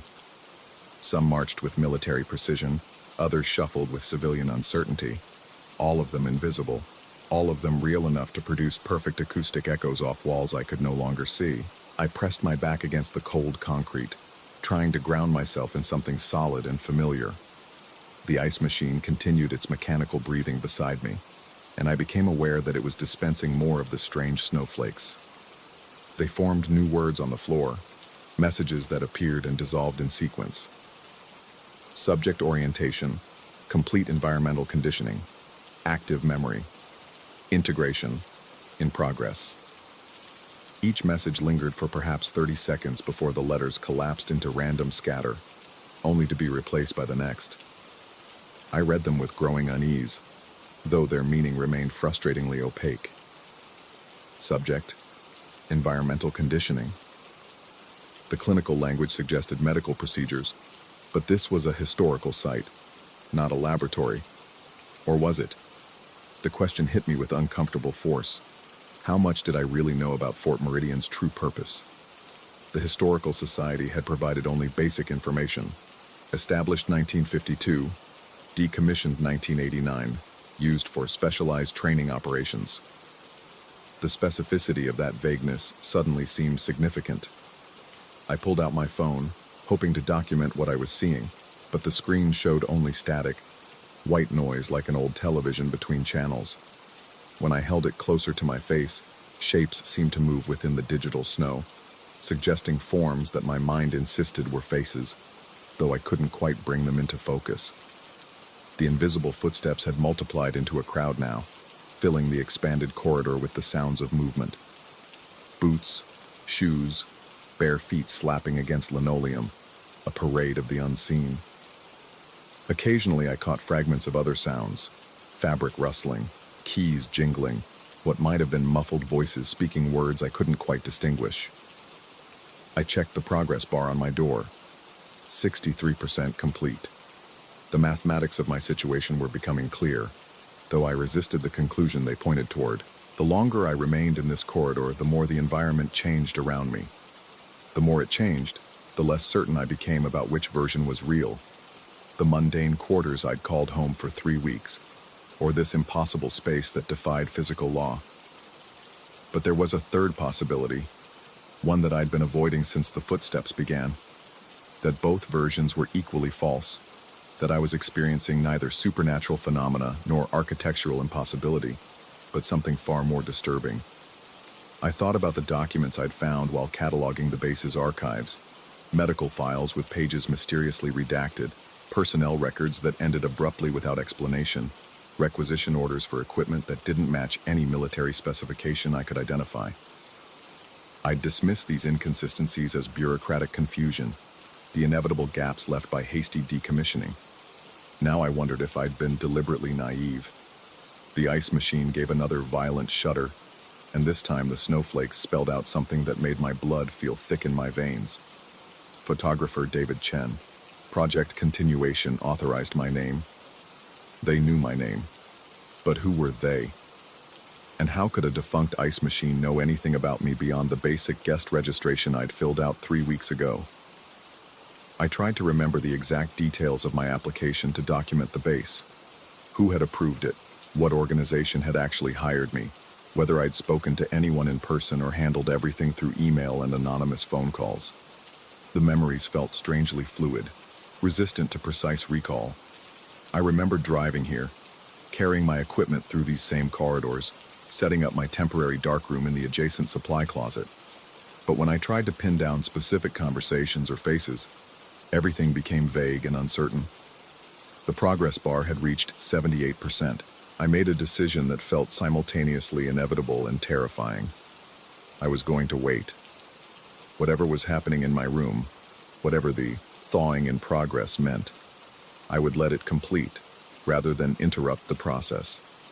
Some deep instinct told me that opening that door prematurely would be catastrophic, though I couldn't articulate why. The corridor continued its expansion around me, the walls receding until they became suggestions rather than boundaries. The ceiling had long since vanished into darkness, and the floor felt increasingly insubstantial beneath my feet. Only the ice machine remained solidly real, its mechanical breathing providing the rhythm by which I measured time's passage. The invisible crowd had grown larger, their footsteps now creating a constant background percussion. Sometimes I thought I glimpsed movement in my peripheral vision, shadows that had no source, shapes that dissolved when I turned my head directly toward them. The air carried scents that shouldn't exist in this sterile environment: coffee, cigarette smoke, the particular mustiness of old books. At 85%, the ice machine's message changed. Neural pathway, reconstruction, nearing completion, artificial memory removal, preparing original timeline, standby for restoration, neural pathways, artificial memories, original timeline. The clinical language painted a picture I didn't want to accept, but could no longer ignore. I thought about the preservation project that had brought me here, how easily the assignment had fallen into my lap, how perfectly it matched my specialized skills in heritage photography. I thought about the gaps in my recent memory, the way certain details about my arrival seemed fuzzy around the edges. I thought about the 3 weeks I'd spent documenting empty rooms that might never have been empty at all. The progress bar reached 95%, and the quality of light in the corridor began to change.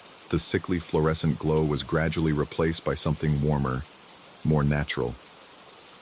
The walls, still impossibly distant, showed signs of different paint, institutional green instead of beige. The floor beneath my feet felt different too, more solid, bearing the scuff marks of heavy use rather than decades of abandonment. At 98%, I heard new sounds mixing with the invisible footsteps. Machinery humming, phones ringing, voices engaged in conversation. Not fragments or whispers this time, but clear human communication happening in spaces I couldn't see but somehow remembered. The progress bar hit 100%, and my door opened. The room beyond was not the sparse quarters I'd called home for 3 weeks. It was something else entirely. A space filled with monitoring equipment, observation screens, medical devices whose purposes I couldn't identify. Charts on the walls tracked vital signs, brain activity, something labeled experimental parameters in precise handwriting. But most disturbing of all was the bed in the center of the room, surrounded by IV drips and sensor arrays. A bed that was clearly designed for a patient rather than a guest. A bed that bore the unmistakable impression of recent occupation. I stood in the doorway, unable to move forward or back, as the truth arranged itself in my mind with inevitable precision. The photography project, the historical documentation, the 3 weeks of careful work, all of it constructed, all of it false.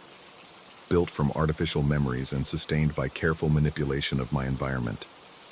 The real question wasn't whether I was experiencing supernatural phenomena or psychological breakdown. The real question was how long I'd been here, lying in that bed, while they ran their tests and fabricated my sense of time and purpose. And now that the fabrication was ending, now that the artificial memories were being stripped away, and my original timeline prepared for restoration, what exactly was I going to remember about my real life? What had they needed to make me forget so completely that they'd built an entire false reality to contain my consciousness while they worked? The ice machine behind me gave one final satisfied hum and ejected a last small pile of snowflakes. I didn't need to look to know what message they spelled out, because I could feel the knowledge settling into my mind like water finding its level. Welcome back, Dr. Chen Experimentation. Phase 1, complete Phase 2. Please report to Laboratory C. The corridor was no longer empty. I could see them now, the technicians, the researchers, the subjects like myself who had volunteered for something we'd all been made to forget. They moved with purpose through halls that were very much alive, very much in use, pursuing work that the official record would never acknowledge. I stepped across the threshold into room 213, no longer a photographer documenting the past, but a participant preparing for whatever came next. Behind me, the ice machine hummed contentedly, ready to dispense its reality-altering snow to the next subject who wandered down the corridor at 1 a.m., seeking something as simple as ice for their camera equipment. The door closed with a soft, final click, and somewhere in the walls, machinery began to hum with renewed purpose. Story 7. The first time I felt the tiles pulse beneath my feet, I convinced myself it was nothing more than the resort's ancient heating system working overtime. After all, Palazzo Terme di San Casciano had been drawing water from the Earth's depths for over 8 centuries. Surely some irregularities were to be expected. I was spending 3 weeks in Tuscany with my family, a graduation gift before starting university back in São Paulo. My parents had chosen this particular resort for its reputation: thermal waters that supposedly healed both body and spirit, nestled in rolling hills where olive groves stretched toward medieval towns. The kind of place where wealthy Europeans came to soak away their stress and pretend they were discovering authentic Italy. The indoor pool area had become my afternoon refuge.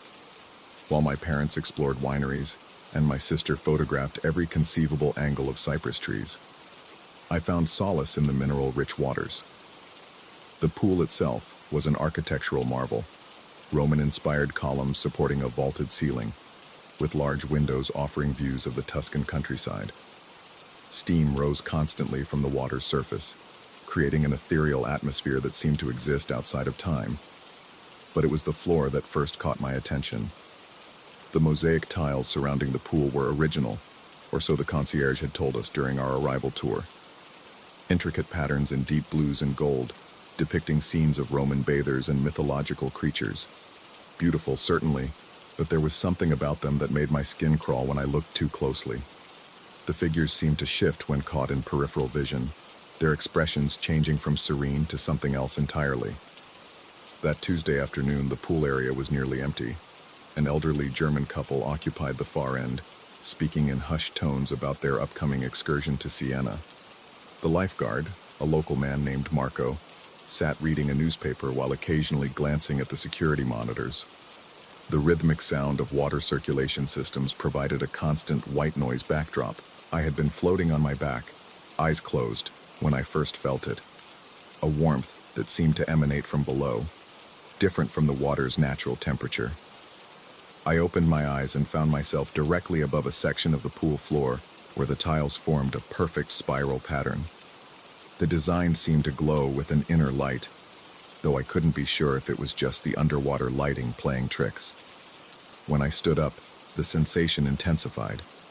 The tiles beneath my feet were noticeably warmer than they should have been, even accounting for the thermal heating. I moved to a different area and felt the temperature difference immediately, a clear distinction between normal warmth and something that seemed to radiate from within the stone itself. I spent the next few minutes walking around the pool's perimeter, testing different sections. The pattern became clear.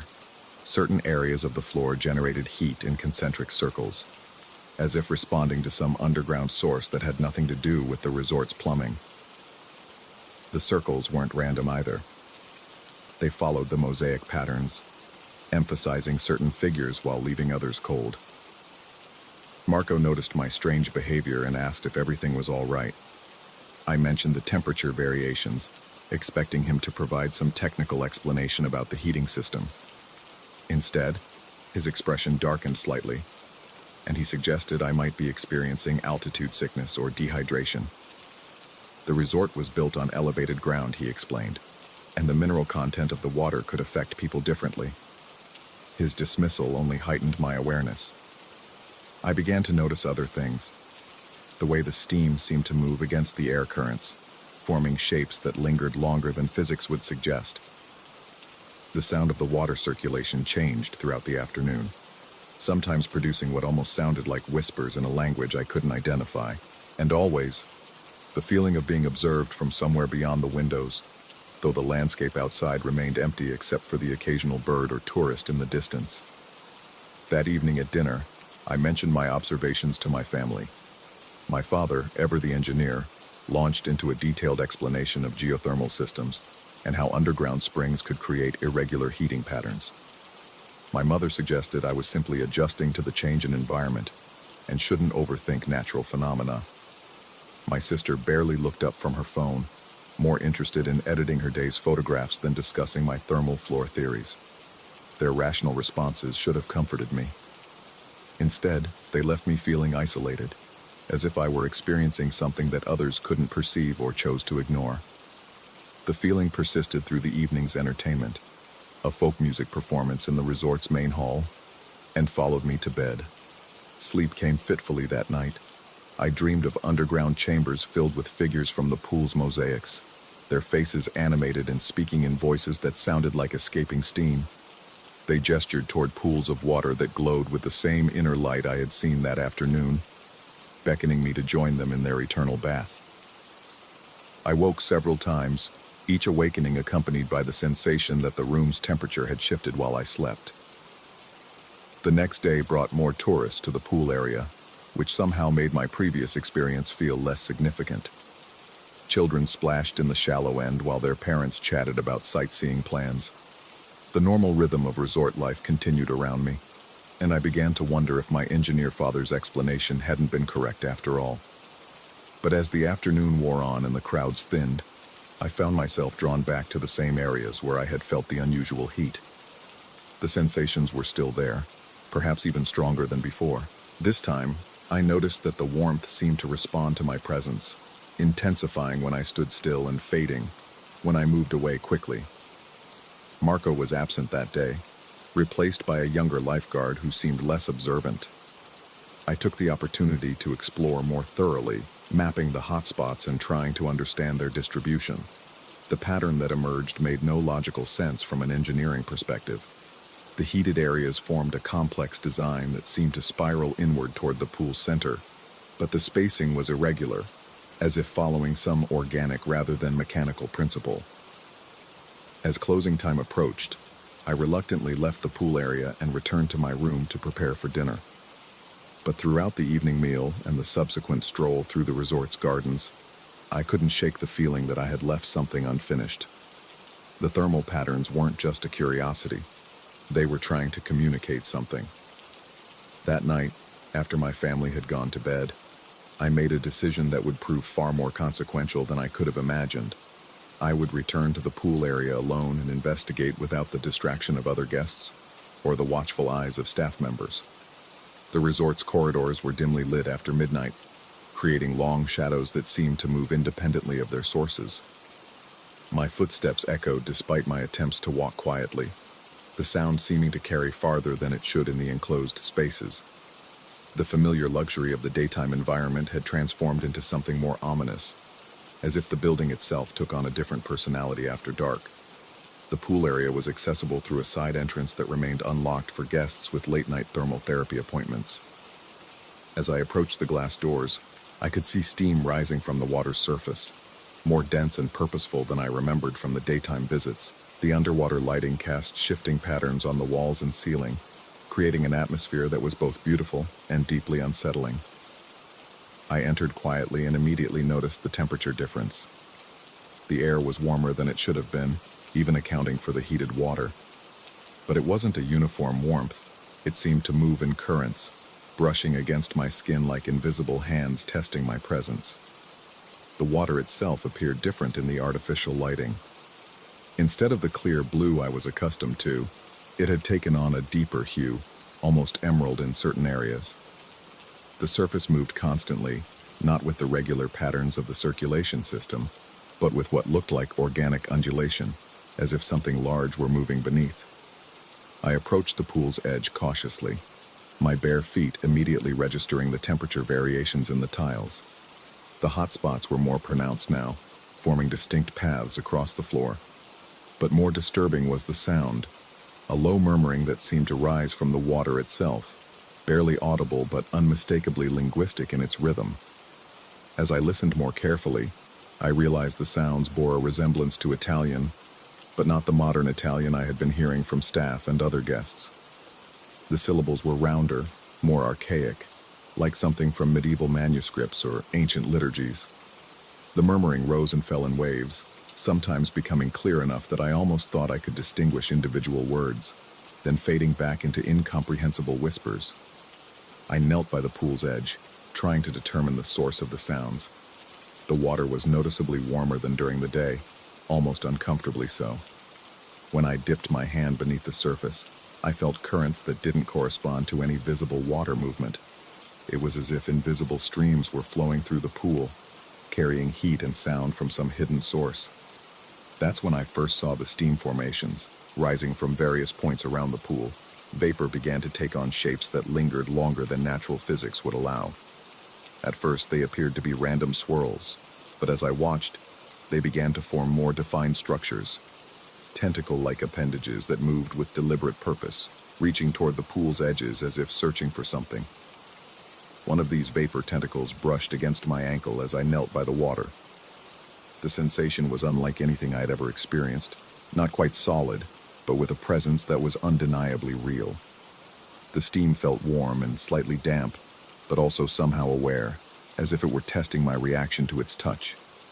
I pulled my foot back instinctively, but the steam formation followed the movement, extending farther from its source point in the pool. Other tentacles began to emerge from different locations, all moving with the same purposeful motion toward the pool's perimeter. The murmuring in the water intensified, taking on what sounded almost like encouragement or invitation. My rational mind insisted this was some sort of hallucination, brought on by the mineral content of the air, the late hour, or perhaps a delayed reaction to the day's thermal exposure. But my body was responding to very real sensations. The warmth of the steam against my skin, the increasing heat from the tiles beneath my feet, and the growing sense that something in the water was trying to communicate with me. I stood up quickly, intending to leave immediately and return to the safety of my room. But as I turned toward the exit, I realized the floor had changed. The temperature variations were no longer subtle differences. They were now extreme contrasts between areas of normal warmth and sections that felt almost burning hot. The heated zones formed a maze-like pattern between me and the door, with only narrow strips of normally tempered tiles providing safe passage. The steam tentacles had grown bolder, reaching farther from the pool and moving with increasing coordination. They seemed to be herding me, cutting off certain paths while leaving others open. When I stepped toward one of the cooler tile sections, the steam would retreat slightly, but any movement toward the heated areas brought them closer, their touch becoming more insistent. I found myself playing a real-life version of the childhood game where floor tiles become lava. Except in this case, the heat was genuine and seemed to have its own intelligence. The safe path led not toward the exit, but in a complex spiral pattern that drew me closer to the pool's center. Each step required careful placement, as the boundaries between hot and cool areas shifted slightly as I moved. The murmuring from the water had become more distinct, resolving into what sounded like incantations or ceremonial chants. I caught fragments that sounded like Latin mixed with older Romance language elements, words that seemed to be calling me toward the water's edge. The steam formations moved in rhythm with these sounds, creating a hypnotic dance that made it difficult to focus on finding my way out. As I navigated the increasingly narrow safe zones, I began to understand that this wasn't random. The pattern was designed, purposeful, leading me through a specific sequence of movements. With each step, the connection between myself and whatever presence inhabited the pool grew stronger. I could feel it testing my balance, my resolve, my willingness to trust in the path it was revealing. The realization that I was no longer in control of the situation should have terrified me. Instead, I felt a strange calm settling over my thoughts. The fear was still there, but overlaid with something that might have been curiosity or even anticipation. Whatever was happening had been building since my first afternoon at the pool, and now it was reaching some sort of culmination. The steam tentacles had multiplied, forming an almost solid barrier around the areas I had already traversed, while leaving the forward path clear. Looking back toward the entrance, I could see that return was no longer possible. The heated tiles glowed with an intensity that would have made crossing them impossible without serious injury. I was committed to following the path to its conclusion. The tile pattern led me through increasingly complex movements, requiring me to step backward, turn in place, and at one point balance on one foot while reaching toward the pool's surface. With each action, the murmuring grew more distinct, and I began to recognize repeated phrases that sounded like they might be names or titles in the ancient Italian I was hearing. As I neared the pool's edge, following the only remaining cool tiles, the water's appearance shifted dramatically. What had seemed emerald now revealed depths that extended far beyond the pool's actual dimensions. Looking down, I could see chambers and passages that couldn't possibly exist within the resort's architecture, illuminated by the same inner light I had first noticed in the tile patterns. The steam tentacles were no longer reaching toward me, but had formed a circle around the pool's perimeter, moving in a slow, hypnotic rotation. The murmuring had become a chorus, with multiple voices speaking in harmony, sometimes overlapping, sometimes responding to each other in what sounded like ritual dialogue.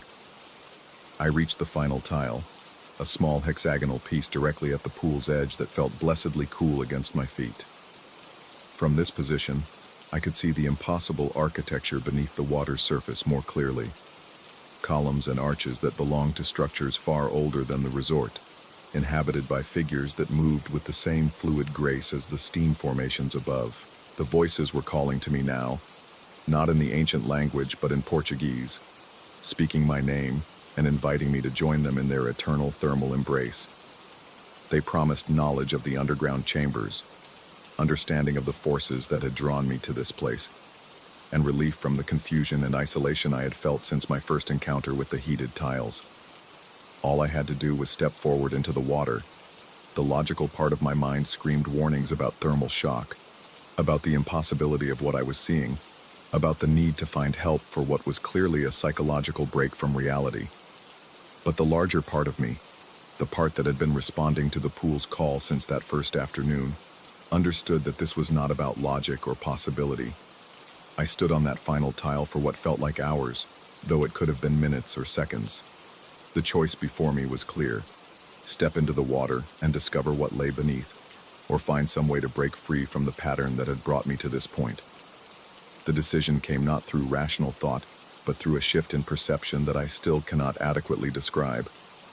The steam formations suddenly appeared not as supernatural entities, but as natural phenomena shaped by my own anxiety and over-imagination. The murmuring resolved itself into the familiar sounds of water circulation and building systems that I had simply misinterpreted in my heightened state of awareness.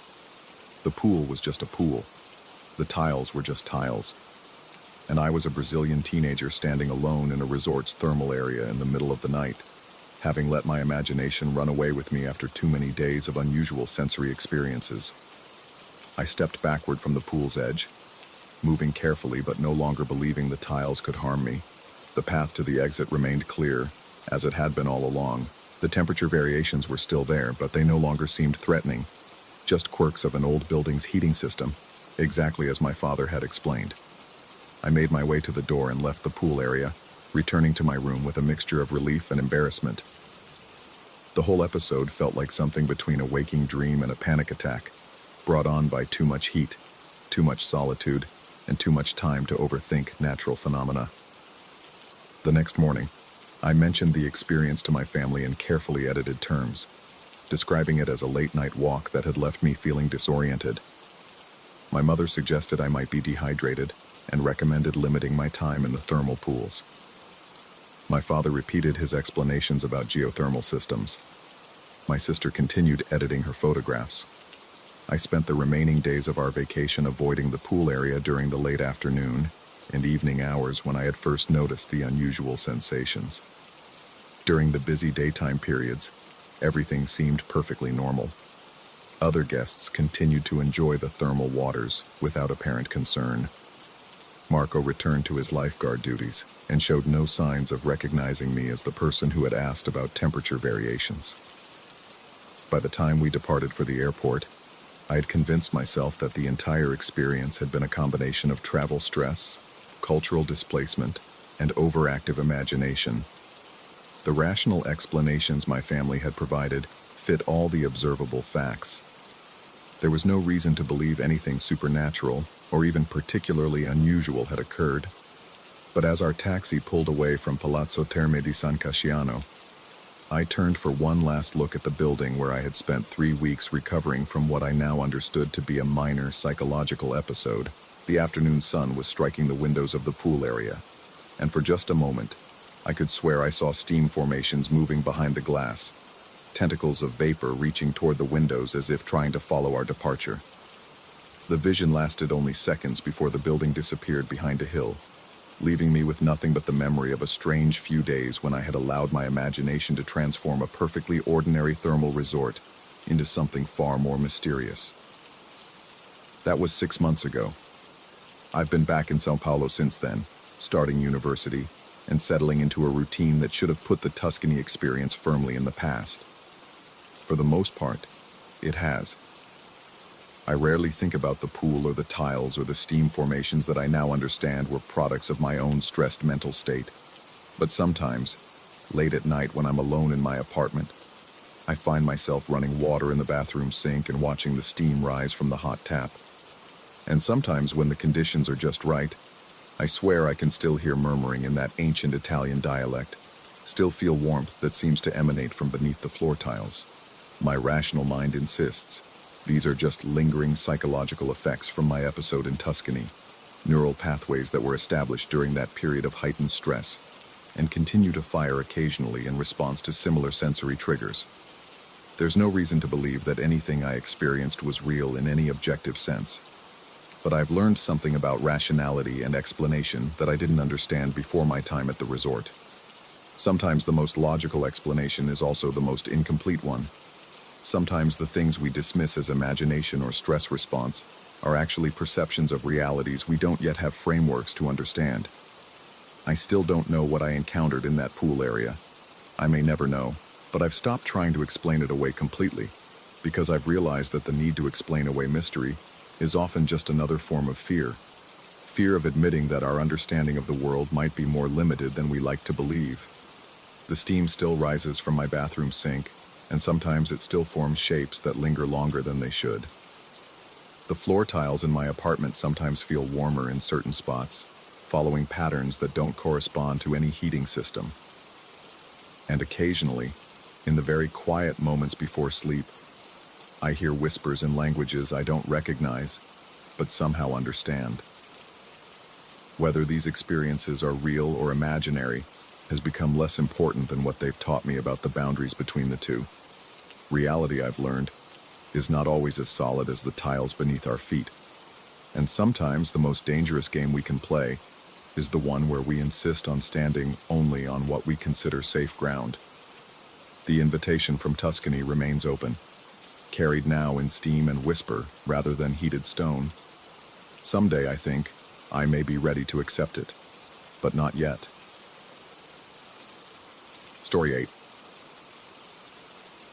The shrill pierce of the hotel phone dragged me from sleep like fingernails on glass. My hand fumbled across the nightstand, knocking over an empty water bottle before finding the receiver. Hello? My voice came out thick and gravelly. Nerb, nerb, nerb. The voice was hollow, distant, like someone speaking through water. It took several repetitions before my sleep-addled brain processed what I was hearing. My name, Brian, but backwards. Who is this? I sat up straighter, the fog of sleep burning away. Hello? The line went dead. I held the receiver against my ear for another moment, listening to the dial tone's mechanical hum. The digital clock on the nightstand glowed 3:17 a.m. in angry red numbers. Outside, Seattle's rain tapped against the window with the persistence of tiny, desperate fingers. I'd been in this city for 3 days, consulting on the Morrison Building's electrical overhaul. The Grandview Hotel was nothing special, a mid-tier business establishment with thin walls and thinner coffee, but it was close to the job site, and the company was paying. Now, lying in the darkness with my heart still hammering from the strange call, the familiar became alien. Sleep wouldn't return. That voice kept echoing in my head, the backwards pronunciation of my name carrying an intimacy that made my skin crawl. I'd received wrong number calls before, drunk dials, even the occasional prank, but nothing like this. The caller had known my name. By 3:45, I gave up on sleep entirely. I pulled on jeans and a t-shirt, deciding to explore the hotel's vending machines. Maybe some caffeine would help reset my brain, or at least give me something to do until dawn. The hallway stretched before me like a throat, lit by sickly fluorescent strips that cast everything in an institutional pallor. The carpet was that generic hotel pattern designed to hide stains, burgundy swirls on beige that seemed to shift when I wasn't looking directly at them. My bare feet made soft padding sounds against the thin material. The vending machines were located at the far end of the corridor, near the elevator bank. As I walked, I became aware of an odd quality to the silence. Not true quiet. The building hummed with the white noise of HVAC systems and distant traffic, but something underneath, like the absence of something that should have been there. Halfway to my destination, I noticed the first phone. It sat on a small table beneath a generic landscape painting, one of those courtesy phones hotels provide for guest convenience. The receiver hung at an odd angle, not quite on the hook. I lifted it, expecting a dial tone. Nothing.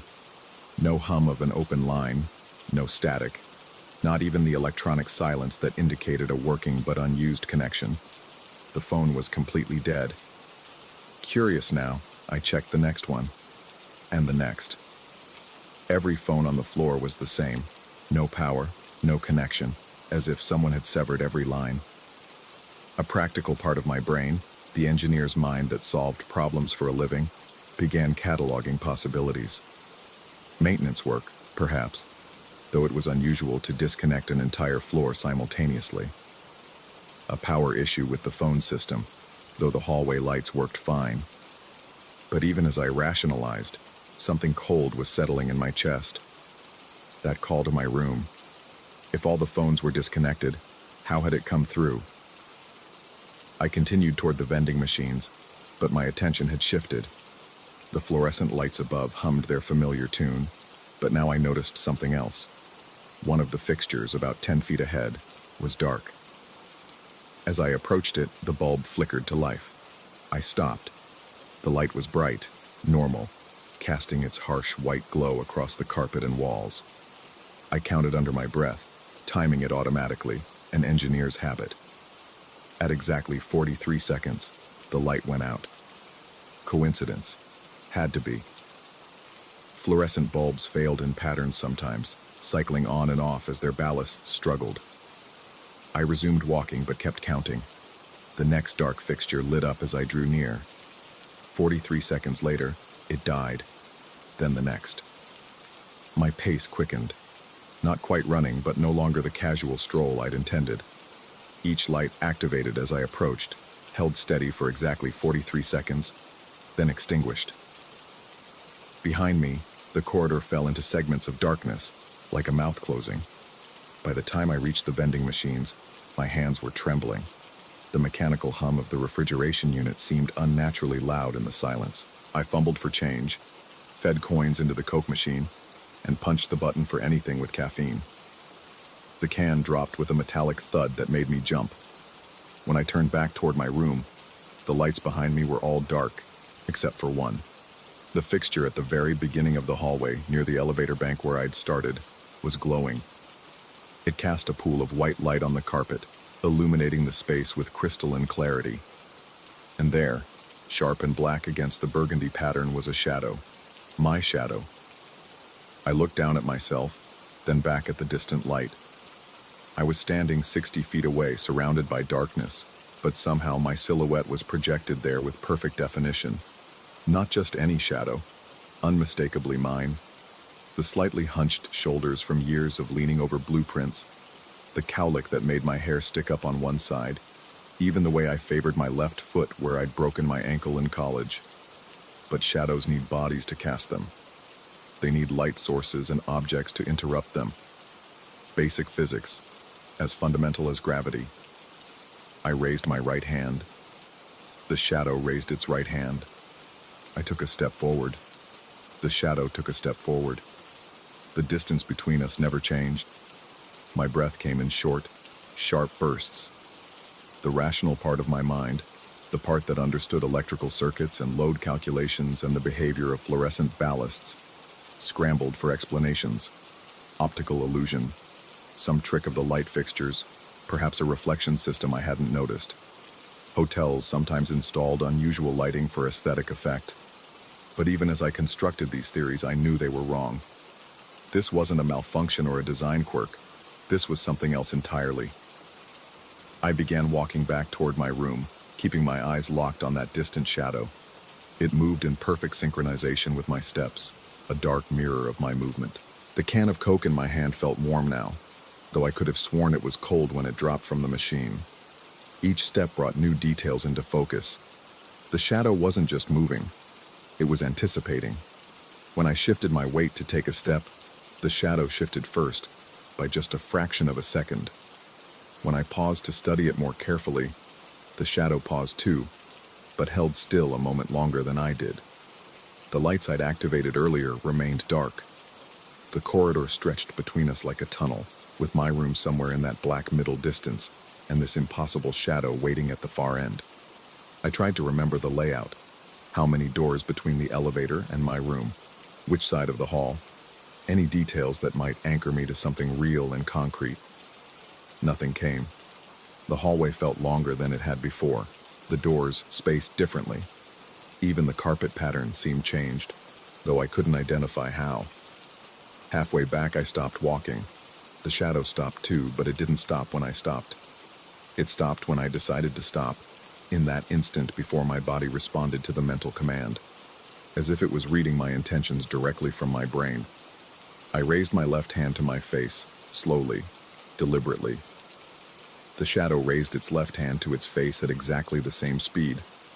But when I touched my cheek, feeling the stubble and the warmth of my skin, the shadow's hand hovered inches away from its face, not quite making contact.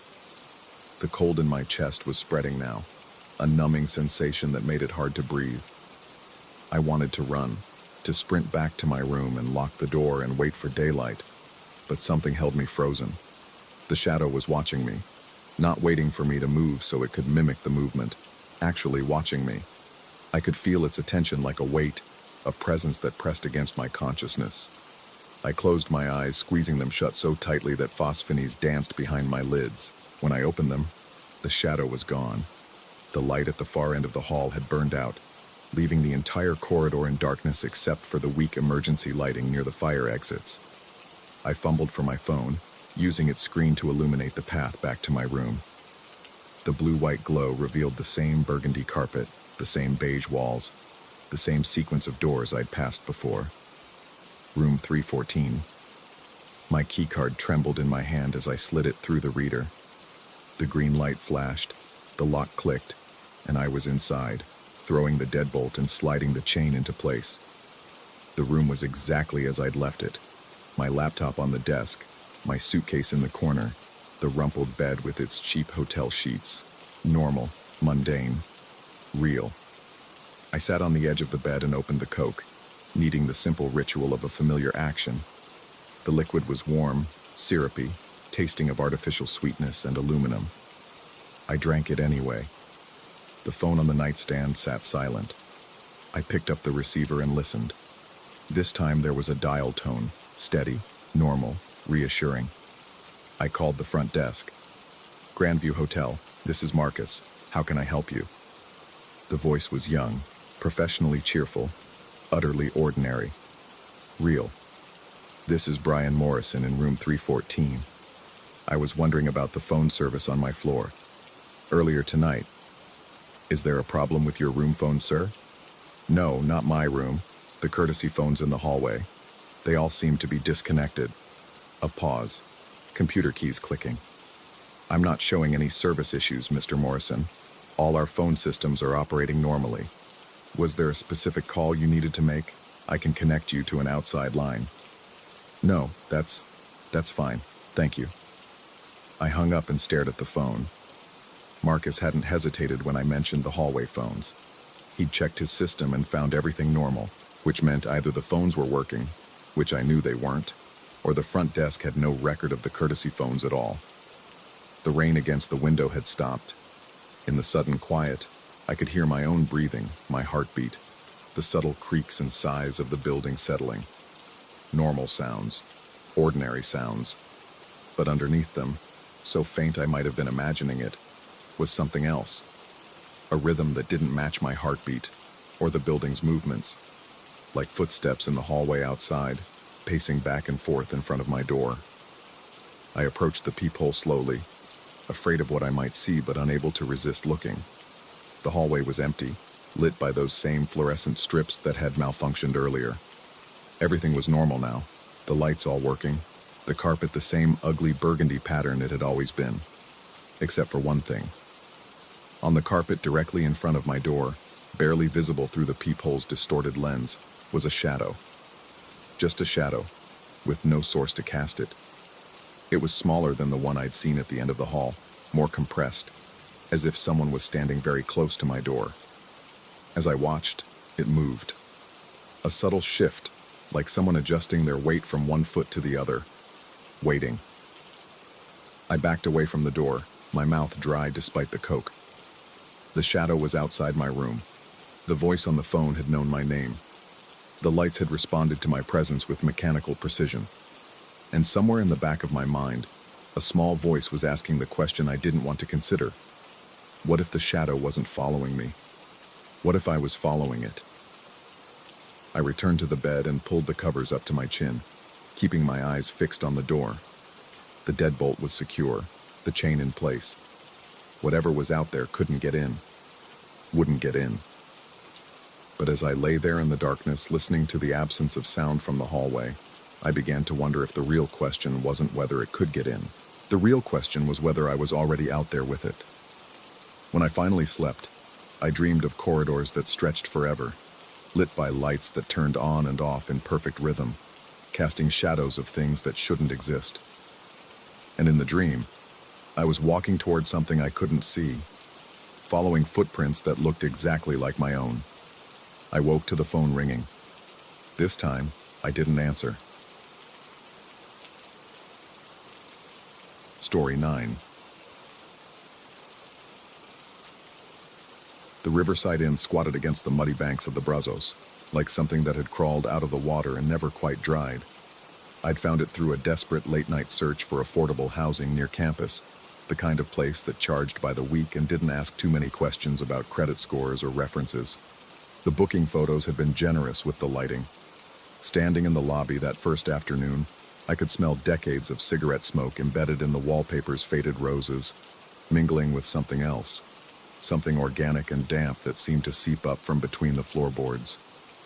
The desk clerk, a woman whose age could have been anywhere between 50 and 70, handed me a brass key attached to a plastic fob shaped like a riverboat.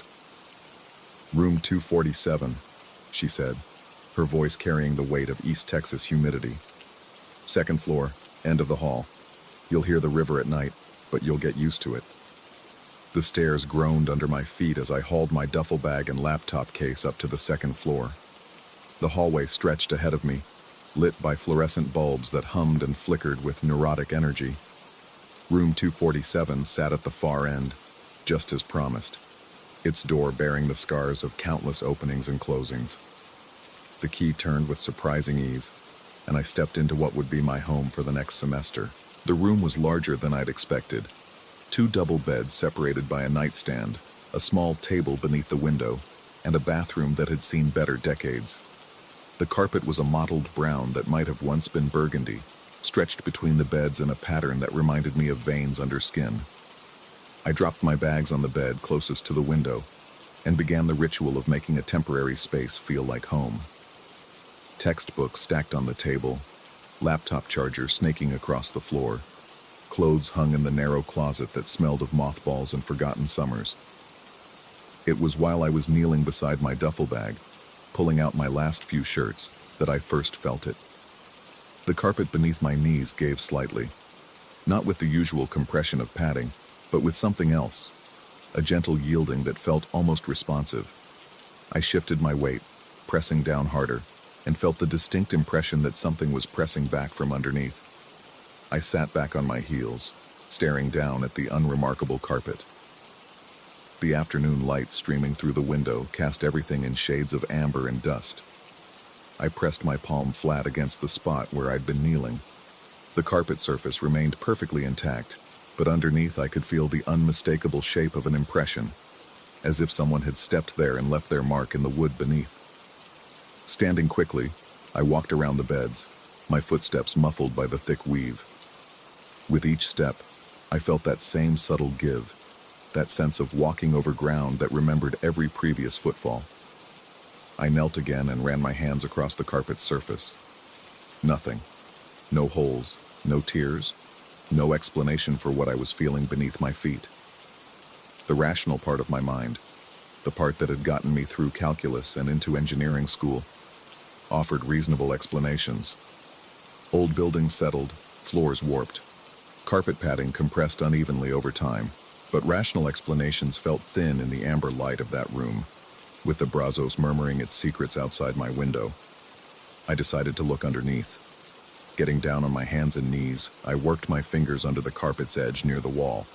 The material came up easily, as if it had been lifted many times before.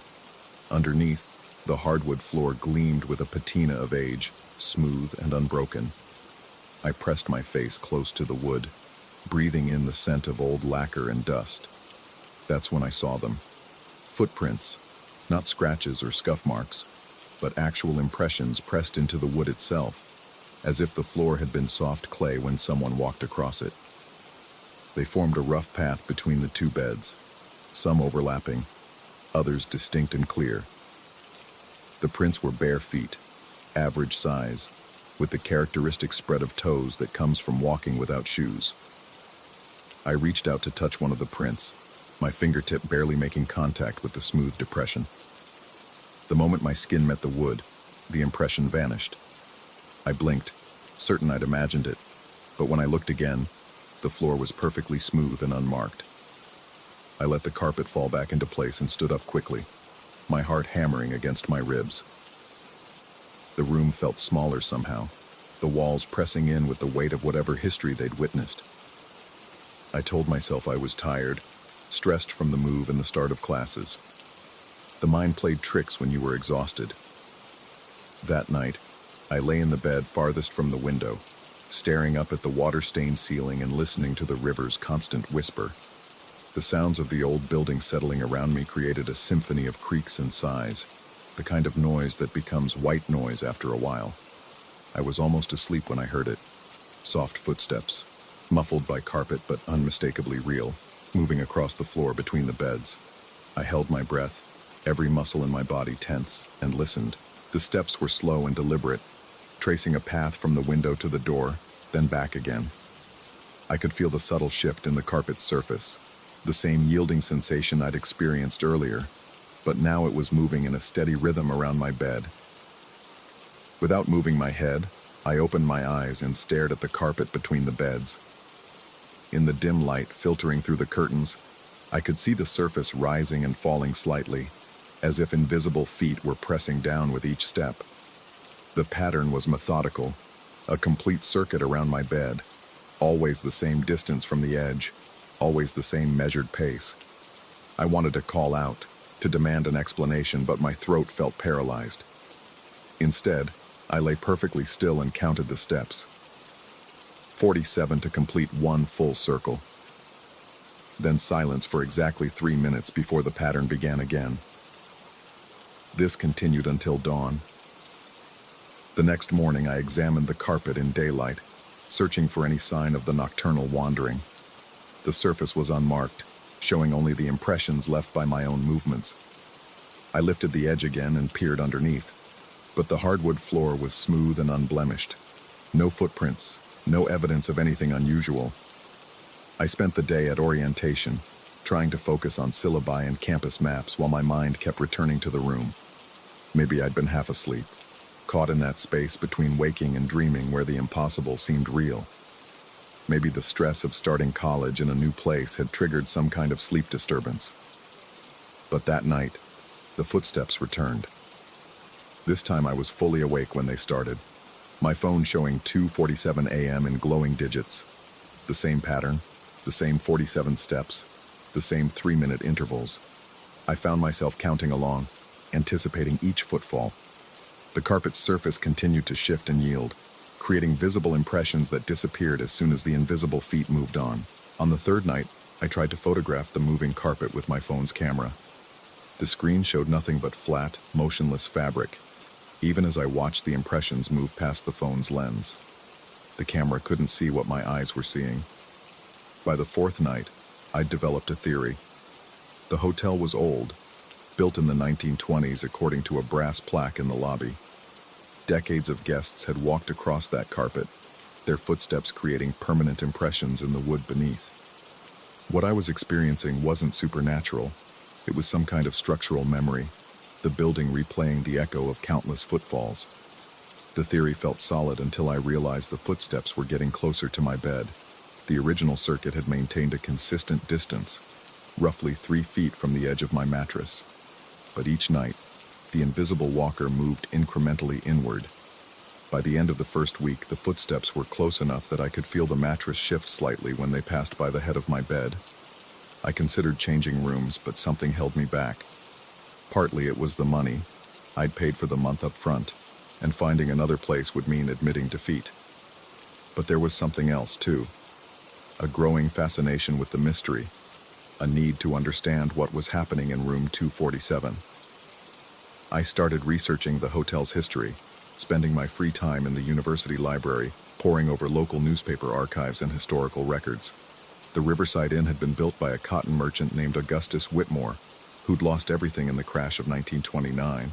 The hotel had changed hands dozens of times over the decades, serving various purposes: boarding house, extended stay residence, unofficial shelter for river workers and drifters. The archives revealed a pattern of short tenancies and frequent management changes, but nothing explicitly supernatural.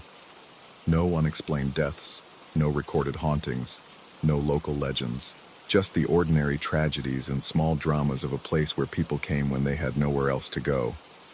On the 10th night, the footsteps stopped directly beside my bed. I lay frozen, feeling the carpet compress just inches from my face. The impression held for a long moment, as if someone was standing there, studying me in the darkness. Then, slowly, it moved around the foot of the bed and up the other side, completing its circuit before beginning the pattern again. But now the walker was including my bed in its route. The next night brought a new development. As I lay listening to the familiar pattern, I began to notice other impressions forming in the carpet, not just footprints, but the shape of someone sitting on the edge of the empty bed.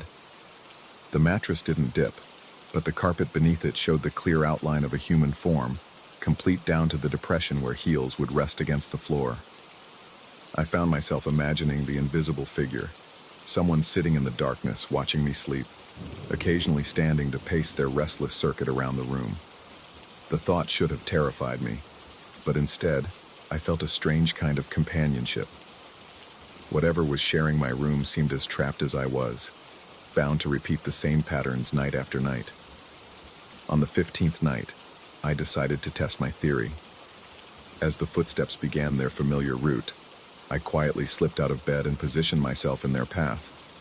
I wanted to see what would happen when the invisible presence encountered an obstacle.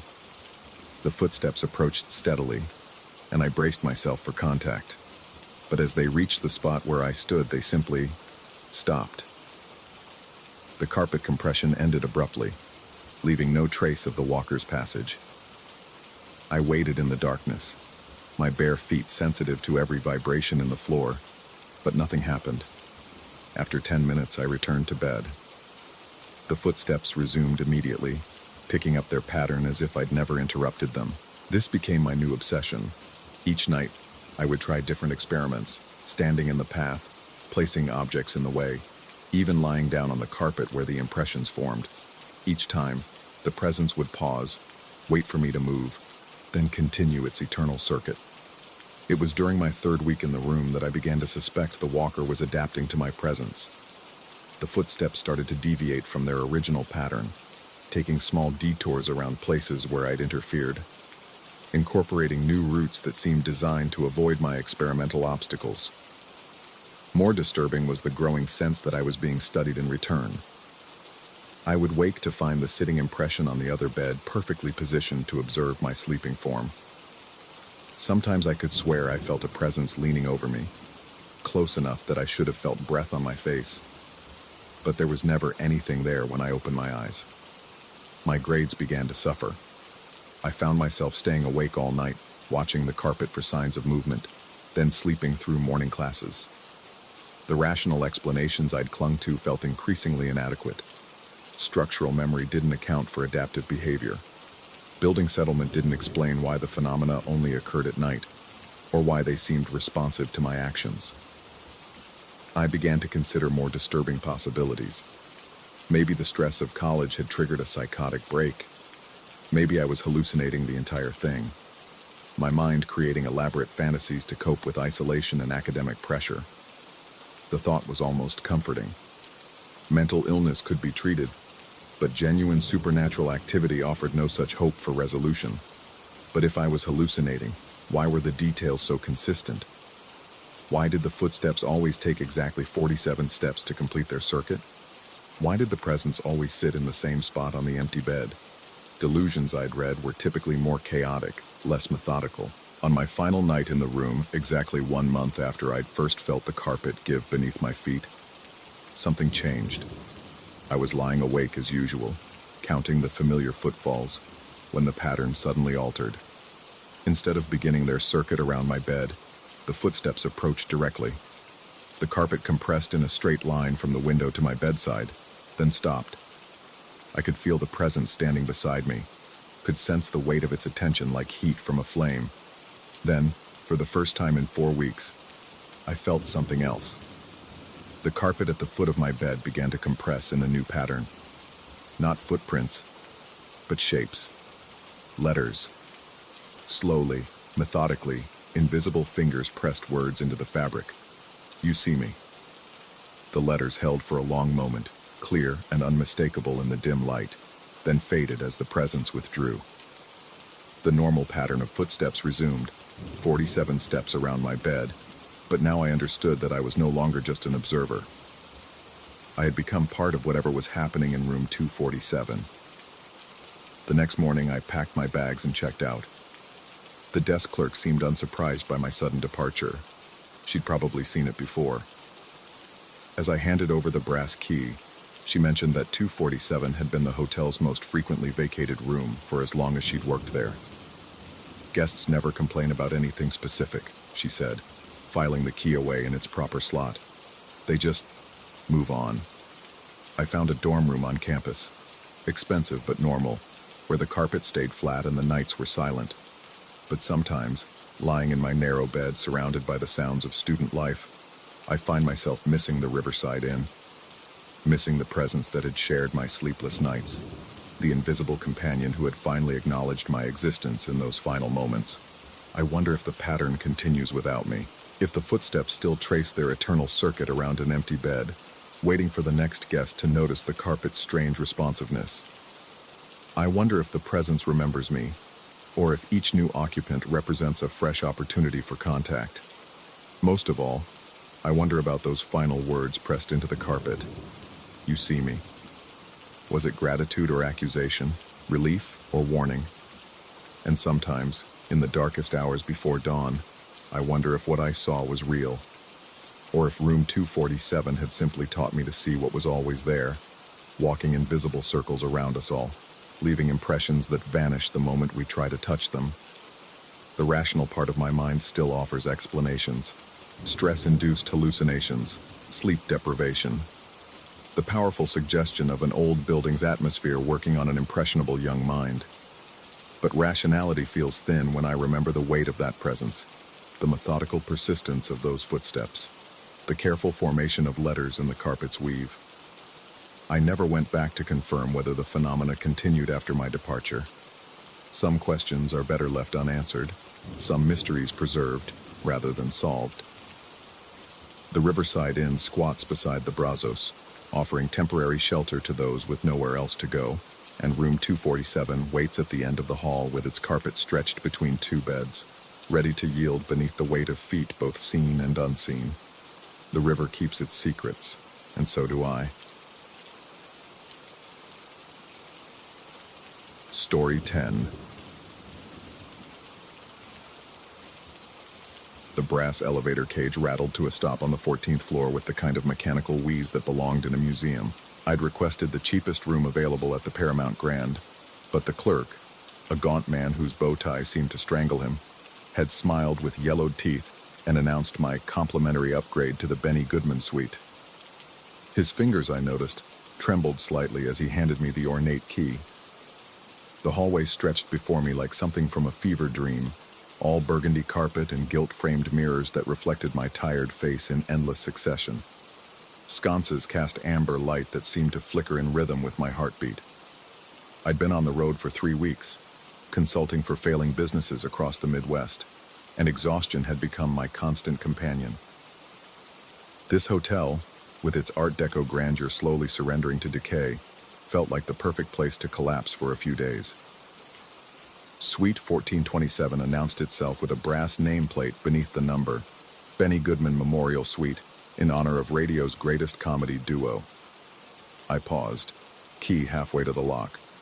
Benny Goodman was a clarinet player, not a radio comedian, but fatigue made me dismiss the inconsistency.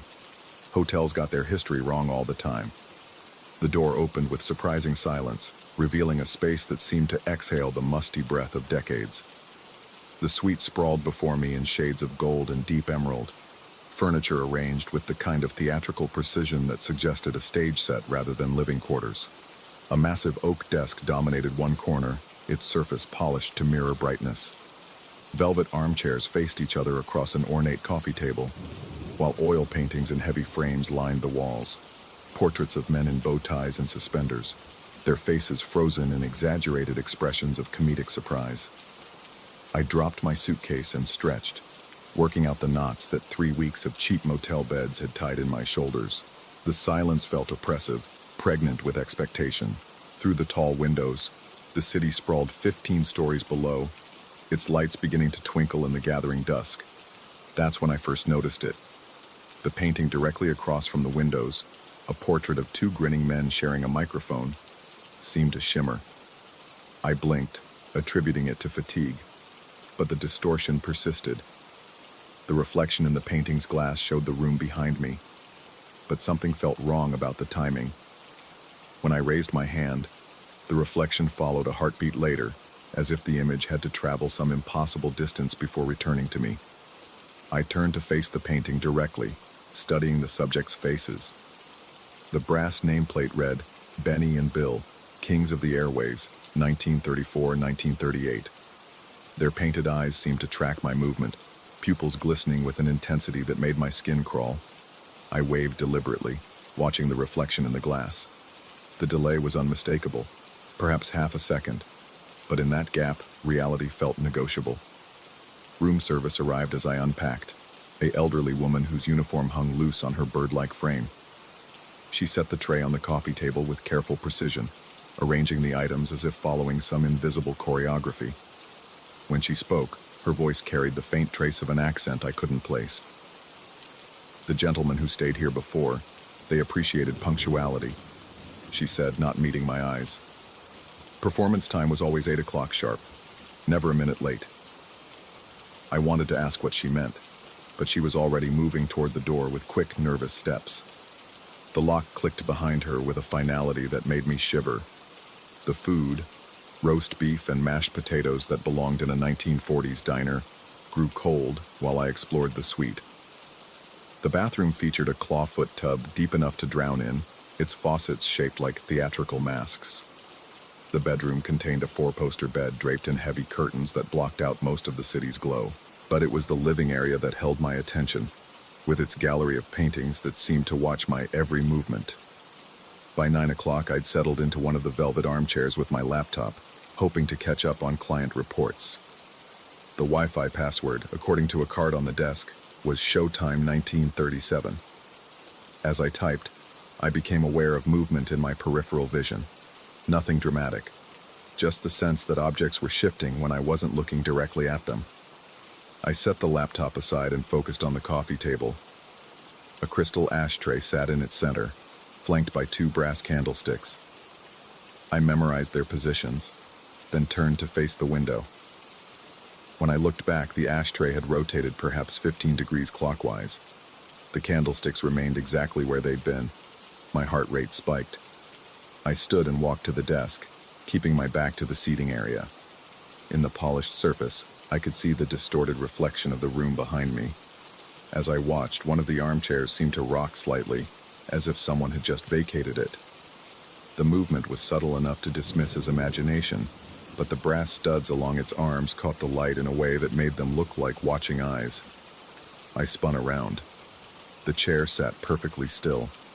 The rational part of my mind, the part trained to analyze failing businesses and identify problems, suggested explanations. Old buildings settled, air currents moved objects, fatigue distorted perception.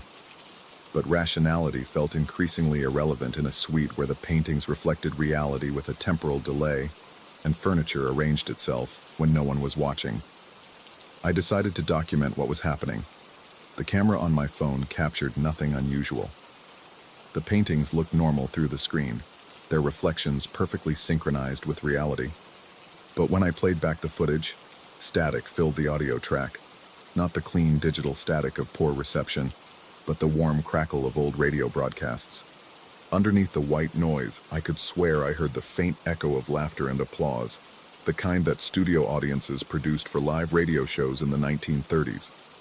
I tried recording again, this time focusing on the furniture arrangement. The video showed my hands placing items in specific positions, but when I turned away from the camera, the audio exploded into static, punctuated by what sounded like rim shots and exaggerated ba-dum-ts sounds. The laughter grew more distinct, as if an invisible audience was responding to some performance I couldn't see. Sleep became impossible. Every time I closed my eyes, I felt the weight of observation pressing against my consciousness. The paintings seemed to lean forward in their frames, their subjects straining to get a better view of whatever show I was unknowingly performing. The delayed reflections grew more pronounced, creating a temporal gap where my actions echoed back to me from some parallel moment. By 3 a.m, I developed a theory that felt simultaneously logical and insane. The suite wasn't haunted in any traditional sense. It was a stage. The radio comedians who'd once stayed here had left behind some kind of psychic residue, an expectation of performance that had soaked into the walls like cigarette smoke. The delay in the reflections wasn't supernatural. It was the universe's way of accounting for the time it took for my actions to be processed by this invisible audience, judged for their comedic value, and reflected back as entertainment. I found myself moving more deliberately, timing my gestures to the rhythm of the phantom applause. When I dropped my pen and it clattered across the floor, the audio static burst into appreciative chuckles. When I stumbled slightly getting up from the chair, the laughter intensified with what sounded like genuine delight. The realization hit me like cold water. I wasn't just staying in the suite, I was performing in it. The paintings watched with increasing intensity, their eyes tracking my movements with the focus of talent scouts evaluating a new act. The furniture rearranged itself between my glances, creating better sightlines for the invisible audience. Even the lighting seemed to adjust, casting dramatic shadows that highlighted my expressions and gestures. I tried leaving. The door handle turned, but the door itself remained sealed, as if the frame had shrunk around it. The windows, despite their apparent accessibility 15 floors up, wouldn't budge. The suite had become a stage, and the show wasn't over yet. By dawn, I'd stopped fighting it. I paced the room with the exaggerated movements of a vaudeville performer, my arms swinging in broad arcs that drew enthusiastic static from my phone's speakers. I told jokes to the empty air, timing my delivery to the rhythm of the phantom applause. I practiced facial expressions in the delayed reflections, watching myself perform for an audience that existed only in the gap between action and reaction. The brass nameplate on the door had changed when I finally looked at it again. Instead of Benny Goodman Memorial Suite, it now read, "Welcome to the show, starring," with my name etched below in fresh-looking letters that seemed to gleam with their own light. I don't know how long I've been here now. Time moves differently when you're performing, measured not in hours but in laughs and applause. The room service woman brings meals that I eat with theatrical appreciation, playing up my reactions for the invisible crowd. The paintings have been joined by others, portraits of performers I don't recognize but whose eyes follow my movements with professional interest. Sometimes I catch glimpses of them in the delayed reflections, shadowy figures in the audience seats that don't exist in the real room. They lean forward during my better bits, their enthusiasm crackling through the static on my phone. They've been waiting so long for a new act, for fresh material to break the endless loop of old radio shows that have been echoing through these walls for decades. The strangest part isn't that I can't leave, it's that I'm not sure I want to anymore. There's something intoxicating about performing for an audience that appreciates every gesture, every expression, every moment of spontaneous comedy that emerges from the intersection of exhaustion and acceptance. They're not a cruel audience. They want me to succeed. They guide me with their laughter, shaping my performance into something worthy of their eternal attention.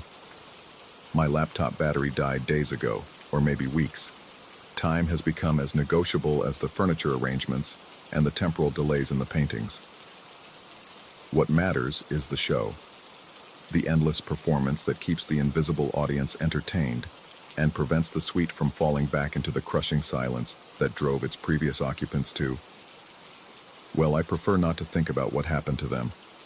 I'm getting better at this. My timing has improved, my physical comedy more refined. The static on my phone has evolved into clearer laughter, more distinct applause. Sometimes I can almost see the theater beyond the painting's glass. Rows of seats filled with appreciative shadows, a stage that extends far beyond the suite's walls. The door handle still turns, but I haven't tried it in what feels like months. Why would I leave when I've finally found my calling? The consulting work seems like a distant memory, a life that belonged to someone who didn't understand the true nature of performance. Here, in this suspended moment between one era and the next, I've become part of something larger than myself. The paintings reflect me with perfect timing now, and when I look into their glass, I see not just my own face, but the faces of all the performers who came before. We're all part of the same eternal show, the same endless performance that keeps the Paramount Grand's most dedicated audience entertained across the decades. Tonight's show starts at 8 o'clock sharp, just like always. Never a minute late. I've learned to appreciate punctuality. Story 11.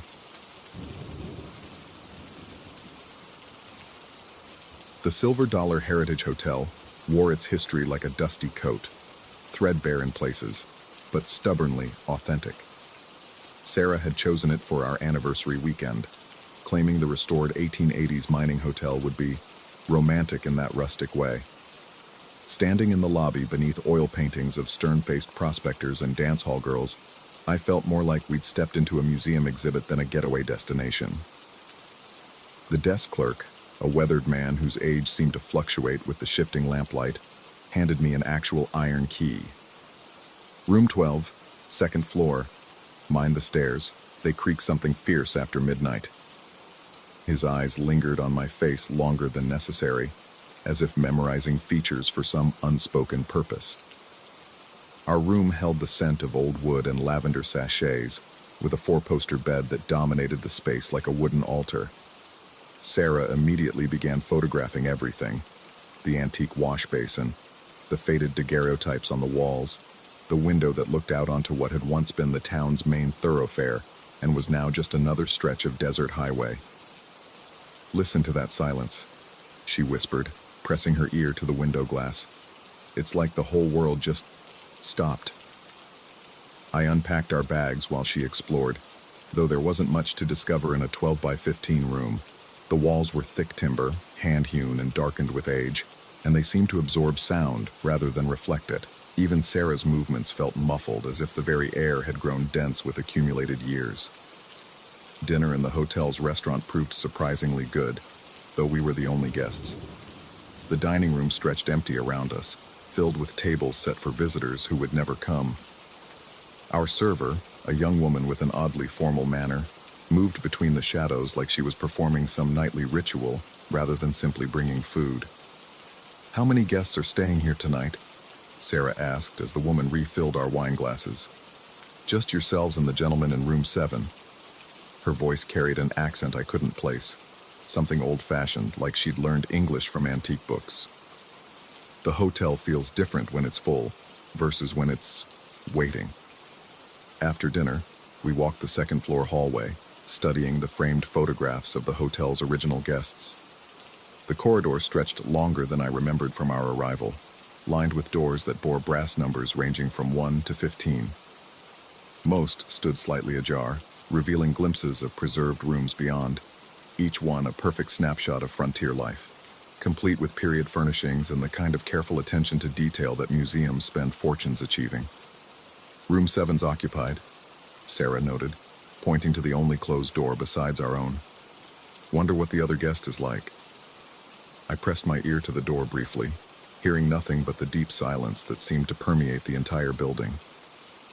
Sarah laughed at my nosiness, but her laughter sounded thin in the narrow hallway, as if the walls were drinking up every sound we made. Back in room 12, we settled into bed early, both of us strangely exhausted despite the easy drive and simple dinner. The mattress felt softer than it had appeared, and the quilted covers carried a weight that seemed to press us down into sleep with unusual force. But sleep wouldn't come for me. Instead, I lay listening to the hotel's nighttime symphony, the settling of old timber, the whisper of wind through window frames that had warped over decades, the distant hum of what might have been heating pipes or might have been something else entirely. Sarah slept deeply beside me, her breathing steady and peaceful in a way that made me envious. That's when I heard the first scratch. It came from outside our door, a deliberate sound like fingernails being drawn slowly across the wooden surface. Not the random scraping of settling wood or the scurrying of mice, but something methodical and purposeful. I held my breath, counting the seconds between each deliberate score mark. 5 seconds, then another scratch, then 5 more seconds. The sound moved away from our door and down the hallway, maintaining that same measured rhythm. As it traveled, I heard the soft click and rattle of door handles being turned, one after another, each one tested briefly before moving on to the next. I slipped from bed and pressed my ear to the door, trying to track the progression. The scratching had stopped, but the door handles continued their sequence. Click, rattle, pause, then on to the next. Room 13, 14, 15, then silence. When I cracked open our door, the hallway lay empty and still, but at the far end, near room 15, the last handle was still moving slightly, as if something had just released it. I watched for several minutes, but nothing else stirred. No footsteps, no shadows, no sound at all. Returning to bed, I found the sheets unexpectedly cold against my skin. Sarah murmured something in her sleep and rolled closer, seeking warmth, but even her body heat seemed insufficient against the chill that had settled over the room. The sequence repeated an hour later. This time I was ready, lying awake and listening as the scratching began again outside our door, the same methodical pace, the same deliberate scoring of wood, followed by the progression of door handles being tested in order. But tonight I noticed something else. A faint metallic sound accompanying each handle turn, like the jingle of small chains or the rattle of delicate hardware. I counted the rooms as the sounds moved away from us. 1, 2, 3. But the sequence continued past 15, which should have been the end of the hallway. 16, 17, 18. Doors that didn't exist. Handles being tested in rooms that couldn't possibly be there. When I looked out this time, the hallway appeared exactly as it had before. 15 doors, numbers clearly visible in the dim lighting. Everything precisely as it should be. Yet I could still hear the door handles turning somewhere beyond what I could see, in spaces that logic insisted were impossible. The cold hit me the moment I returned to bed. Not the gentle chill of night air, but something that felt deliberate and searching. It moved across the sheets like invisible hands mapping the contours of our sleeping space, lingering at the foot of the bed before sliding up along the edges where Sarah and I lay.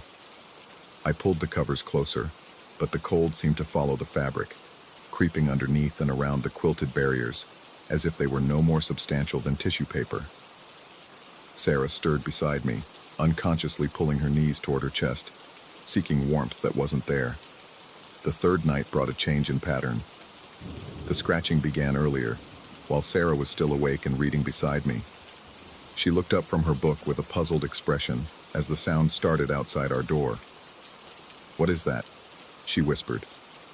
"Probably just the building settling," I said, though my throat felt dry as dust. But this time, the scratching didn't move away. Instead, it remained focused on our door, scoring the wood with increased intensity and frequency.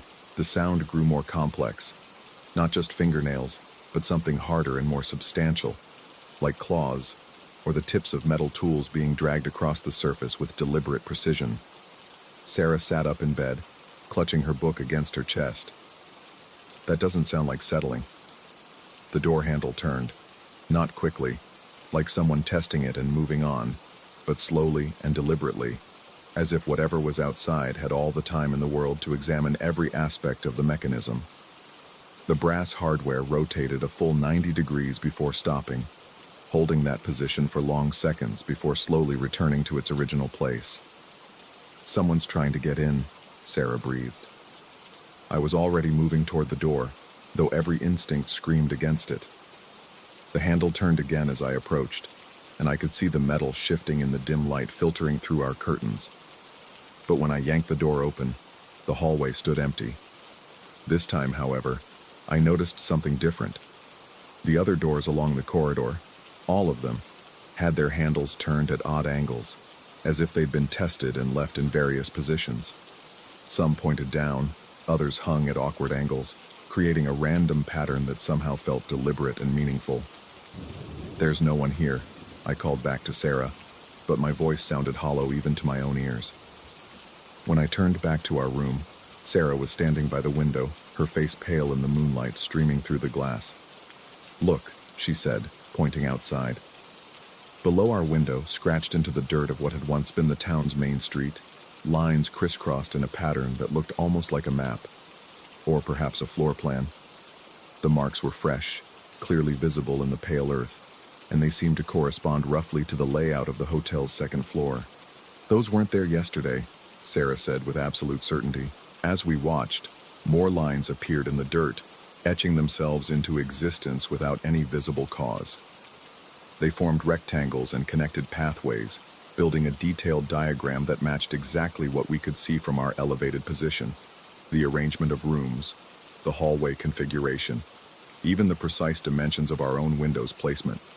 But the map included areas that shouldn't exist, extensions that stretched beyond the hotel's actual footprint, additional rooms and corridors that existed only in the scratched dirt below. And in the center of it all, a single point was being scored deeper and deeper into the earth, a mark that corresponded precisely to the location of room 12. "We should leave," Sarah said, her voice barely audible. But when we tried the door, our handle refused to turn, not stuck or jammed, but simply unresponsive, as if the mechanism had been somehow disabled from the outside.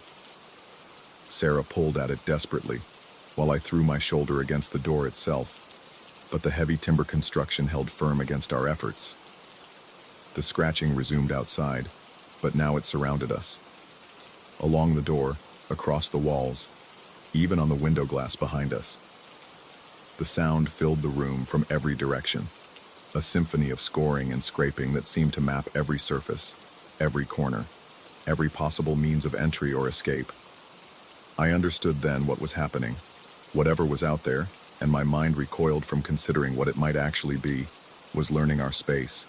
Not just the physical layout, but the patterns of our presence within it. How we moved, where we slept, which areas we frequented, and which we avoided. It was creating a map of us as much as of the building itself.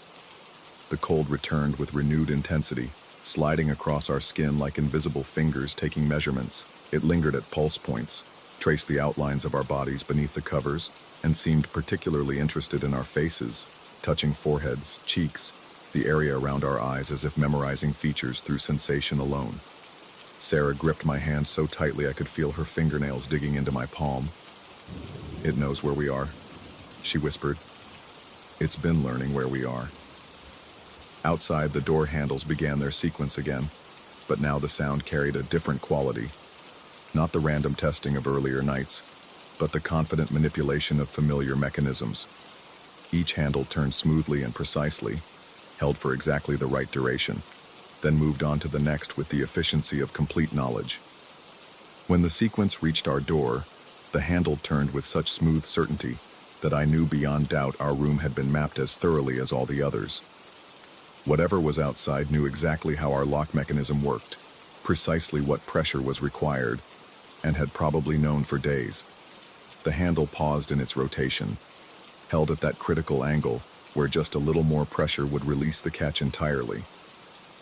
In that suspended moment, Sarah and I pressed ourselves against the far wall, holding our breath and each other in the stifling darkness of our invaded space. But the handle slowly returned to its original position without completing the turn. The scratching faded away, the cold gradually lifted, and in the sudden silence that followed, I heard something that chilled me more than everything that had come before. Footsteps on the stairs. Not the heavy boots of the desk clerk or the measured pace of the dining room server, but something else entirely. The sound was wrong somehow. Too light in some places, too heavy in others, as if whatever was making them wasn't quite certain how human footsteps should sound. They reached the second floor and began moving down the hallway with that same methodical precision we'd come to recognize. But these weren't the sounds of someone walking past doors. They were the sounds of someone stopping at each one, pausing, then moving on with the satisfaction of confirmed knowledge.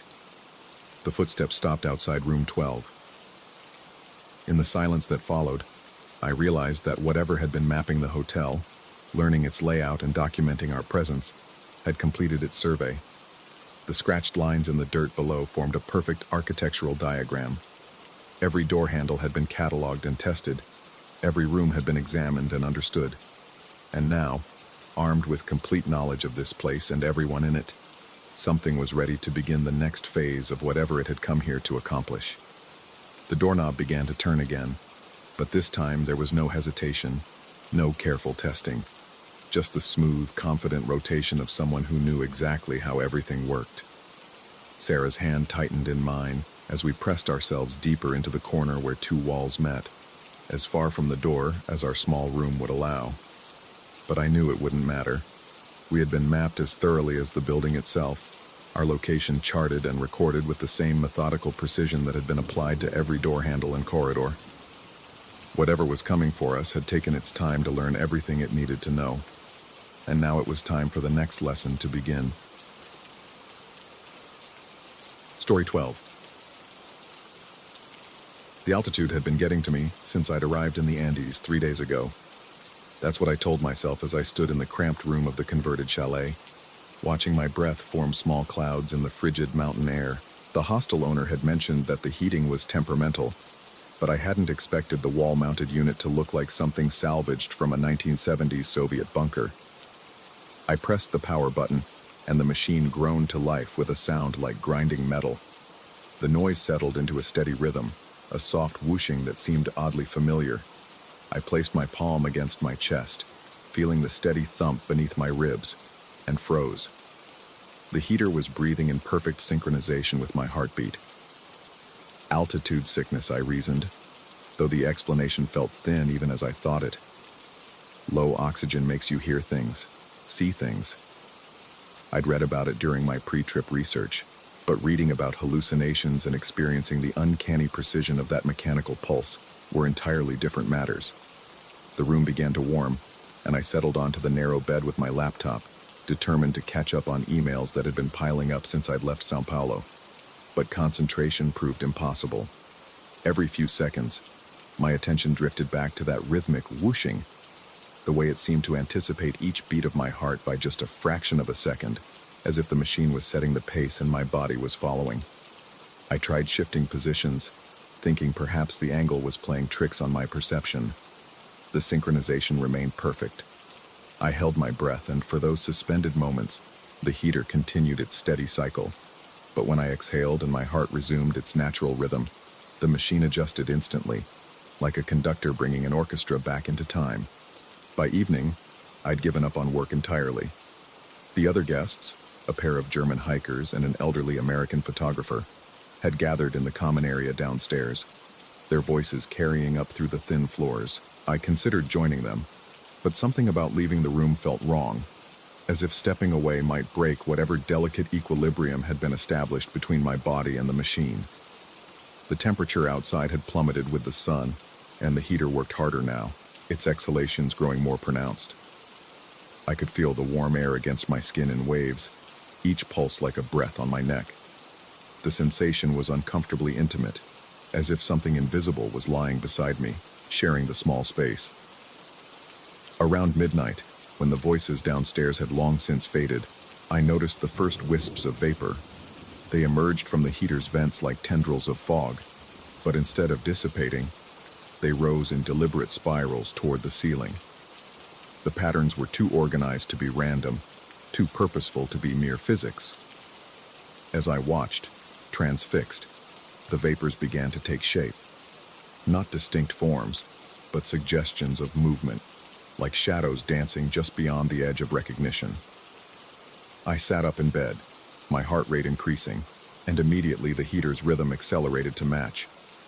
The vapor responded too, swirling faster, the shadow shapes becoming more animated.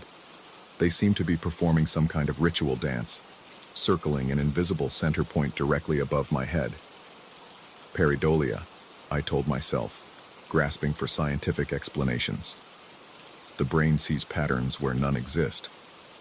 But even as I formed the thought, one of the vapor figures seemed to turn toward me, its undefined head tilting in what could only be described as curiosity. I reached for the bedside lamp, but my hand stopped halfway to the switch. Something deep in my primitive brain whispered that darkness might be preferable to whatever the light might reveal. Instead, I lay back down and closed my eyes, focusing on the steady rhythm of the heater, trying to use it as a meditation anchor. But behind my closed lids, I could still sense movement. The air in the room had taken on a different quality, thicker, more charged, as if a storm was building inside these four walls. The temperature fluctuated in ways that seemed impossible for a simple heating unit, waves of warmth followed by pockets of cold that moved across my body like invisible hands. Sleep came in fragments, broken by moments of startled awareness. Each time I surfaced from unconsciousness, the vapor shapes seemed to have grown more defined, more numerous. They no longer confined themselves to the ceiling, but descended partway down the walls, creating the impression of a crowd gathering in the upper reaches of the room. Near dawn, something changed. My heart had been beating steadily for hours in perfect synchronization with the machine, but suddenly, the heater skipped a beat, then another. The rhythm became erratic, unpredictable, and my body struggled to follow. My pulse quickened as it tried to match the new pattern, then slowed as the machine briefly fell silent, then surged again as it resumed with yet another timing. The vapor shapes responded to each change, their movements becoming more frenzied, more urgent. They seemed to be communicating with each other in a language of gesture and flow, pointing downward at me, then at each other, then toward the walls beyond my room. I sat up, sweat beading on my forehead despite the cool air. The sensation was like being the subject of a heated debate conducted entirely in whispers I couldn't quite hear. My chest felt tight, not from the altitude now, but from something else, a pressure that seemed to come from outside my body, as if the room itself was trying to impose its will on my cardiovascular system. This isn't happening, I thought, but the conviction felt forced. My engineering background demanded logical explanations, but logic felt increasingly irrelevant as the heater's rhythm grew more complex, more insistent. It was no longer following my heartbeat. It was trying to lead it, to pull my body into compliance with some pattern I couldn't understand. I reached for my phone to check the time and noticed my hands were shaking. The screen showed 5:43 a.m., but the numbers seemed to blur and shift as I watched them. I blinked hard, refocusing, but the same disorientation returned within seconds. Everything in the room appeared slightly off. Angles that didn't quite meet properly, shadows that fell in directions inconsistent with the single light source from the heater's glow. The machine's rhythm was becoming more aggressive now, each pulse carrying a subtle vibration that I could feel in my bones. The vapor shapes had descended further, some of them now at eye level, close enough that I could make out what might have been facial features, hollows where eyes could be, the suggestion of mouths opening and closing in silent conversation. I needed to regain control. The rational part of my mind insisted that this was nothing more than a malfunctioning heater, combined with altitude-induced hallucinations. All I had to do was turn off the machine, and everything would return to normal. I swung my legs out of bed and stood, immediately feeling dizzy.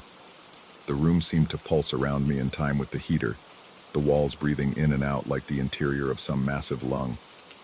I steadied myself against the small desk and located the main electrical panel near the door. The metal cover felt ice-cold under my fingers as I pried it open. Inside, a single large switch controlled the power to the entire room. I grasped the handle, took a deep breath, and flipped it down. The heater fell silent. The room plunged into darkness.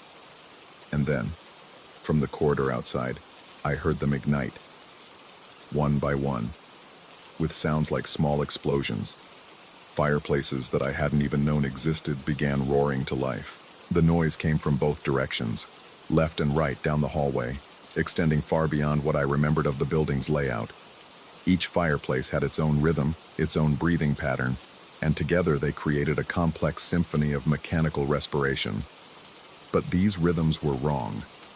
They bore no relationship to any human heartbeat, operating instead on some alien timing that made my chest feel tight with the effort of resisting synchronization. The combined effect was like standing in the center of a vast respiratory system, surrounded by lungs that breathed according to laws I didn't understand. I fumbled for my phone's flashlight and directed the beam under the door. Orange light flickered in the gap, the glow of fires that shouldn't exist, fed by what fuel I couldn't imagine. The sound of burning was different too. Not the comfortable crackle of wood, but something more like the whisper of gas flames, constant and controlled. My heart was racing now, fighting against the competing rhythms that pressed in from all sides. Each fireplace seemed to be trying to impose its own tempo on my body, and the cumulative effect was making me nauseous. I could feel my pulse becoming irregular, struggling to maintain its natural pattern against the mechanical insistence of forces beyond the walls. I pressed my back against the door, as if the thin wood could somehow shield me from whatever was happening in the corridor. Through the barrier I could hear other sounds now, not quite footsteps, but something like movement, as if the vapor shapes from my room had multiplied and descended to walk the hallways. The orange glow under the door began to pulse, cycling through different intensities and patterns that hurt to follow. I closed my eyes, but the light was bright enough to penetrate my lids, creating a strobing effect that threatened to trigger something epileptic in my brain. This is a dream, I told myself. None of this is real. But the cold door against my back felt solid enough, and the sound of my own breathing, ragged and panicked, seemed too visceral to be imaginary. I tried the light switch, forgetting that I'd killed the power. The flashlight beam from my phone felt weak and insignificant against the pulsing glow from the corridor.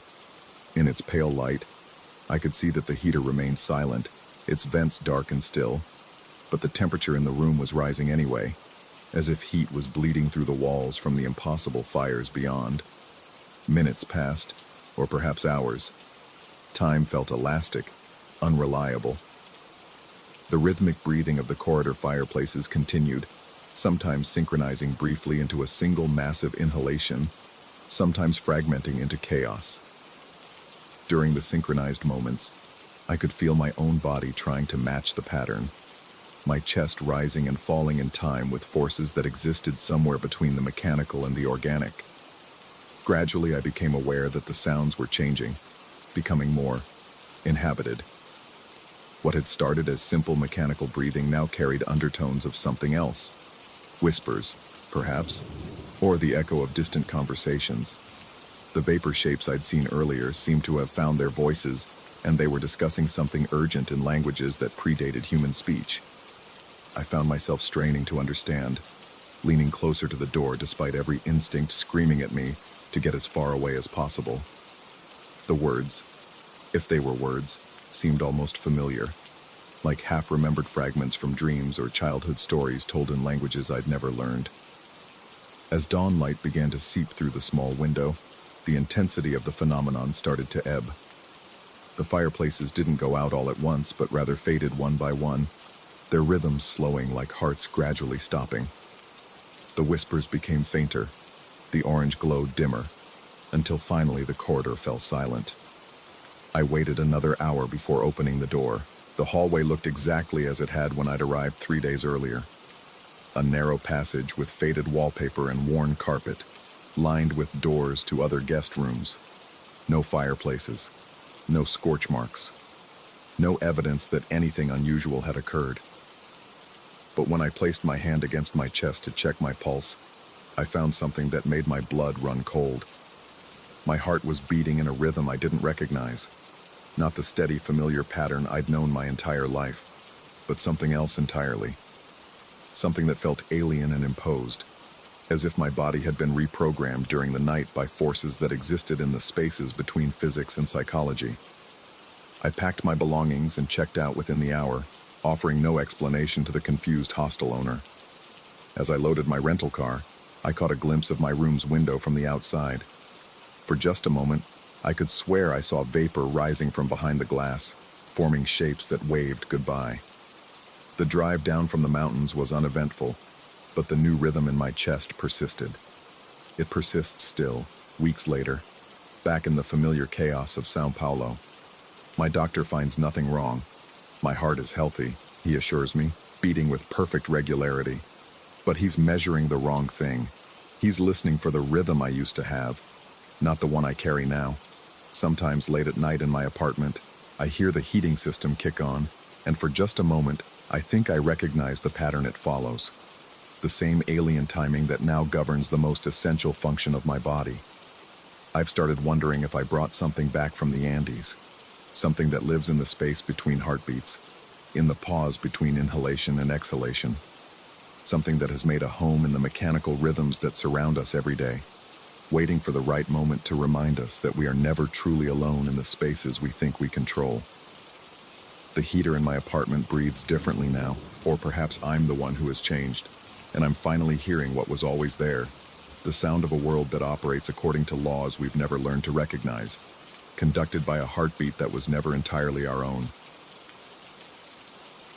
Story 13. The upgrade was supposed to be a courtesy. 23 years filming marine documentaries had earned me enough recognition that the Abyssal Pearl Resort offered their panoramic suite at standard rates. I should have declined. Should have kept the modest cabin on level 2, where the pressure felt manageable and the darkness beyond the portholes remained safely abstract. But 40 meters down, suspended in the Indian Ocean's embrace, the panoramic suite promised the footage of a lifetime. Wall-to-wall acrylic windows curved around 3 sides of the spacious room, offering an unobstructed view into the abyss. During daylight hours, the external floodlights revealed an underwater garden, coral formations that defied imagination, schools of fish that moved like living clouds, the occasional reef shark gliding past with ancient indifference. The bellhop had explained the lighting system with practiced efficiency. External illumination activated automatically at sunset, controlled from the main station. Maintenance windows occurred bi-weekly, always scheduled for the early morning hours when guests typically slept. The backup emergency lighting would engage if needed, though such instances remained rare in the resort's 5-year operational history. I'd settled into the suite's rhythm easily enough. The gentle sway barely registered anymore, the entire structure designed to move with deep ocean currents rather than resist them.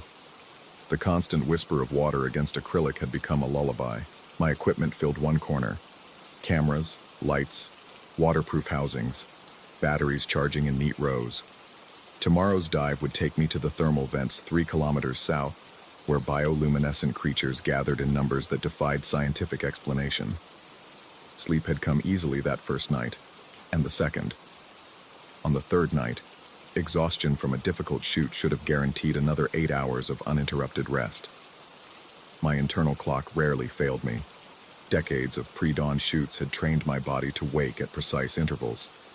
But consciousness arrived abruptly at 1:17 a.m., not from any external sound, but from a wrongness that penetrated dreams and dragged me into wakefulness. The suite lay in perfect darkness. No gentle blue glow from the external floods, no subtle illumination from the corridor seeping under the door. The blackness felt absolute, pressing against my eyes like physical weight. For several seconds, I remained motionless, allowing my night vision to adjust while cataloging sensations. The perpetual whisper of water against acrylic continued unchanged. The gentle sway persisted, rhythmic and reassuring. Temperature remained constant. The suite's climate control maintained perfect consistency regardless of external conditions. Nothing seemed wrong, yet wrongness permeated everything.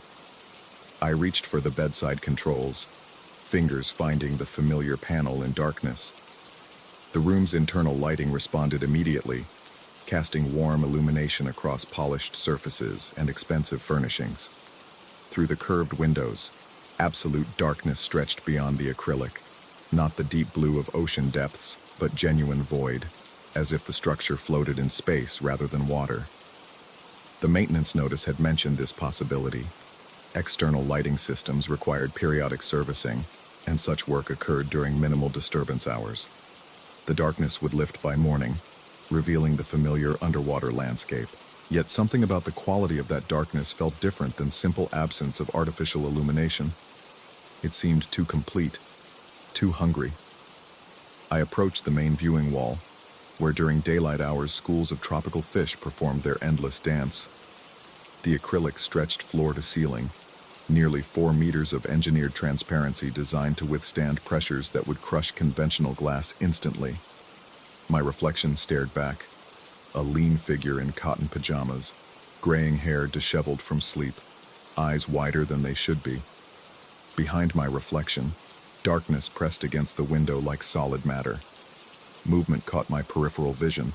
Not outside, the darkness remained absolute, but in the reflection itself. My mirror image appeared to shift slightly, as if the lighting had changed, though the room's illumination remained constant. The sensation lasted only seconds before returning to normal, leaving me questioning whether I'd seen anything at all. Fatigue played tricks on perception. 30 years of underwater filming had taught me that exhaustion, pressure changes, and unfamiliar environments could combine to create convincing hallucinations. The human brain, deprived of expected sensory input, manufactured its own entertainment. Logic provided comfort, but the wrongness persisted, a low-frequency vibration in consciousness that refused rational explanation. I returned to bed, but sleep remained elusive. The darkness beyond the windows seemed to pulse with subtle rhythms that didn't match the ocean's natural cadence. Several times I caught myself straining to hear sounds that weren't there, or turning toward movements that existed only in peripheral vision.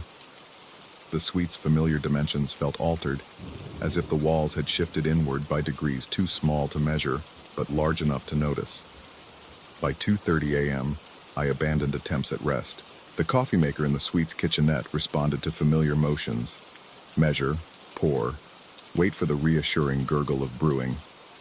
While the machine worked, I organized equipment for tomorrow's shoot, checking battery levels and memory card capacity with the obsessive precision that separated professionals from amateurs.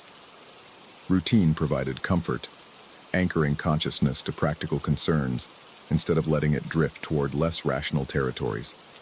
The coffee tasted normal. The suite's climate control maintained perfect temperature.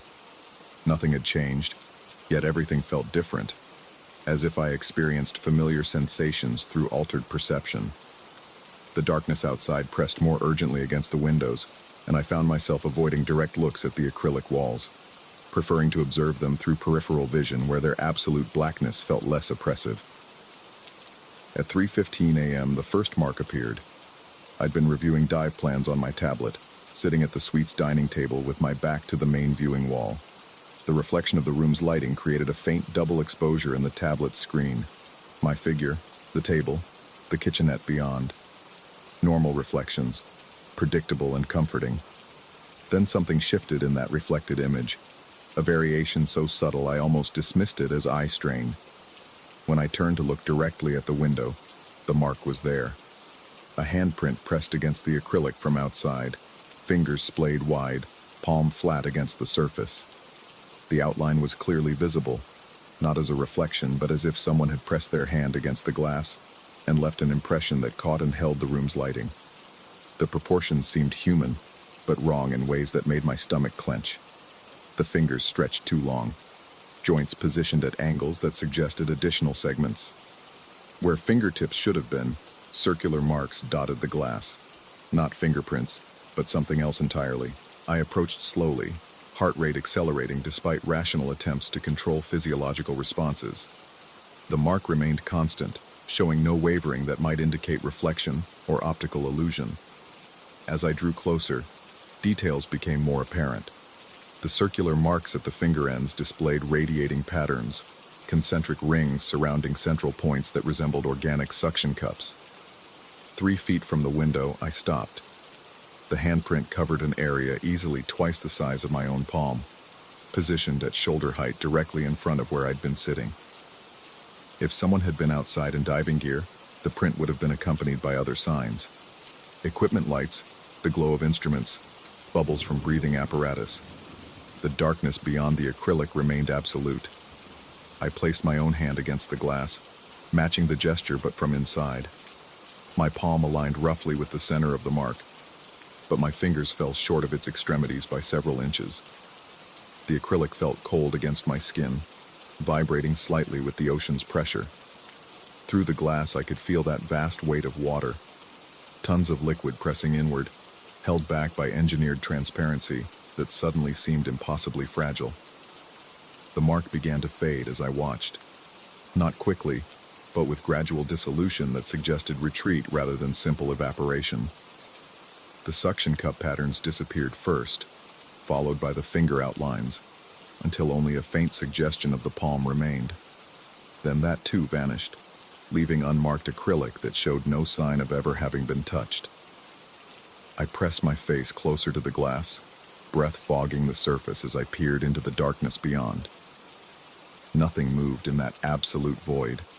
No lights, no shapes, no indication that anything existed outside the suite's illuminated bubble.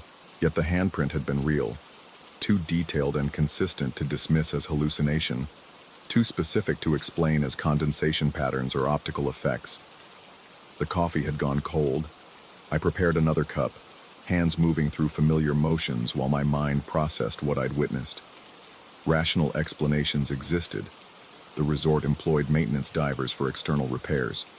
Perhaps someone had been working on the lighting system, their hand leaving a brief impression before they moved on to other tasks. The unusual finger proportions could be explained by diving gloves, the suction cup patterns by specialized grip pads used for underwater work. But the general manager had been specific during check-in. No diving operations occurred during maintenance windows. The external lighting systems were controlled remotely from the main station, requiring no human intervention at depth. Safety protocols prohibited unauthorized diving in the resort's immediate vicinity, particularly during the early morning hours when emergency response capabilities were reduced. I contacted the front desk through the suite's communication system. The night manager's voice carried the practiced calm of hospitality professionals trained to handle unusual guest concerns. Yes, the external lighting was offline for scheduled maintenance. No diving operations were occurring. The maintenance was being conducted remotely through automated systems. Would I like security to perform a visual inspection of the area around my suite? I declined the offer. What would they find in that absolute darkness?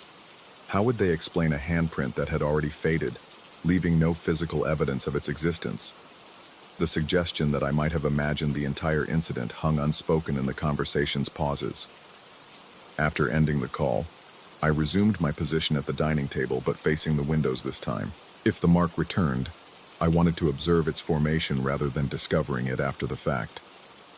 The tablet screen showed dive plans and equipment checklists, but my attention remained fixed on the curved acrylic walls surrounding the suite. At 4:27 a.m. it happened again. This time I watched the entire sequence. The mark appeared gradually, starting as faint impressions that strengthened until they achieved full definition. The palm materialized first, followed by the elongated fingers, and finally the circular patterns at each extremity. The process took nearly 30 seconds, slow enough to observe, but too consistent to dismiss as imagination. But the mark appeared in a different location, on the side window rather than the main viewing wall, positioned lower than before, as if the hand's owner had crouched or moved to a different angle. The orientation suggested someone approaching from below, reaching upward to touch the glass. I moved to the side window, studying the mark from inches away. The level of detail remained disturbing. Those circular patterns showed intricate structure, concentric rings with radiating lines that resembled biological suction cups. But suction cups belonged to cephalopods, not humans. The contradiction between the obviously human hand shape and the decidedly non-human fingertip structures created a cognitive dissonance that made rational analysis difficult. Again, I placed my palm against the glass, attempting to match the mark's position. The angle felt awkward, requiring me to crouch slightly and stretch my arm above shoulder height. If someone outside had made this print, they would have needed to approach from below the suite's level, swimming upward to reach the window. But the suite was positioned 40 meters down, well below the depth limits for recreational diving and far deeper than any maintenance operations would require. As before, the mark began fading after several minutes of observation. The retreat followed the same pattern, suction cup patterns disappearing first, then finger outlines, finally the palm itself dissolving into unmarked acrylic. The process suggested withdrawal rather than evaporation, as if whatever had made the impression was pulling away from the glass. I remained at the side window, face pressed close to the acrylic, searching the darkness for any sign of movement. The absolute void revealed nothing, but I began to notice something else. A wrongness in my own reflection. In the window's surface, illuminated by the suite's lighting, my image appeared normal from most angles. But when I shifted position slightly, when the light struck the acrylic at specific angles, my reflection seemed to lag behind my movements by fractions of a second. The effect was subtle enough to blame on fatigue or the complex optics of curved acrylic under artificial lighting, but it persisted, becoming more noticeable as I tested it deliberately. I would move my hand, and my reflection would follow a split second later. I would turn my head, and the reflected motion would lag perceptibly behind the actual movement. More disturbing was the growing sensation that my reflection was not quite accurate. The proportions seemed slightly wrong, limbs a fraction longer than they should be, fingers more elongated than normal. When I held up my hand to compare it directly with the reflected image, the differences became more apparent. My reflection's fingers stretched beyond my actual fingertips, and at their ends, barely visible in the complex interplay of light and acrylic, something that looked remarkably like those circular suction cup patterns. I backed away from the window, heart rate spiking as the implications crashed over me. My reflection remained at the glass for several seconds longer than physically possible, watching me with eyes that seemed too large, too knowing. Then it snapped back into normal synchronization, appearing perfectly ordinary once again. The coffee maker had finished its cycle, filling the suite with familiar aromas that provided welcome normality. I prepared another cup, forcing my hands to remain steady despite the tremor that threatened to make them useless for fine motor control. The taste remained normal, the temperature perfect. Nothing about the suite itself had changed, only my perception of it and of myself within it. By 5 a.m., I had convinced myself that fatigue and pressure effects were combining to create increasingly elaborate hallucinations. The human brain, evolved for surface conditions, often malfunctioned at depth. Nitrogen narcosis could occur even with proper gas mixtures if individual physiology varied from standard parameters. The resort's medical staff could run tests, adjust my air supply, prescribe medication to counteract pressure-related psychological effects.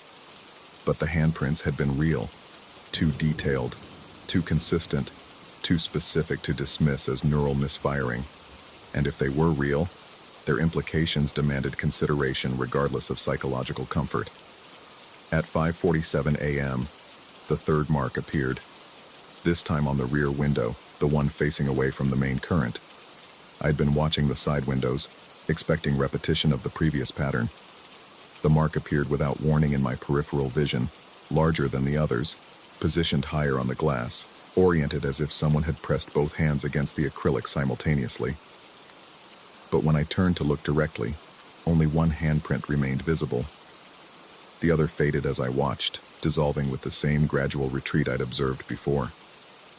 The remaining mark showed the familiar characteristics: elongated proportions, suction cup patterns at the fingertips, but something about its positioning suggested desperate urgency rather than casual contact.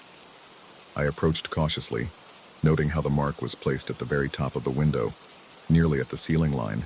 To reach that position from outside would require significant height, either a very tall individual or someone floating well above the suite's level.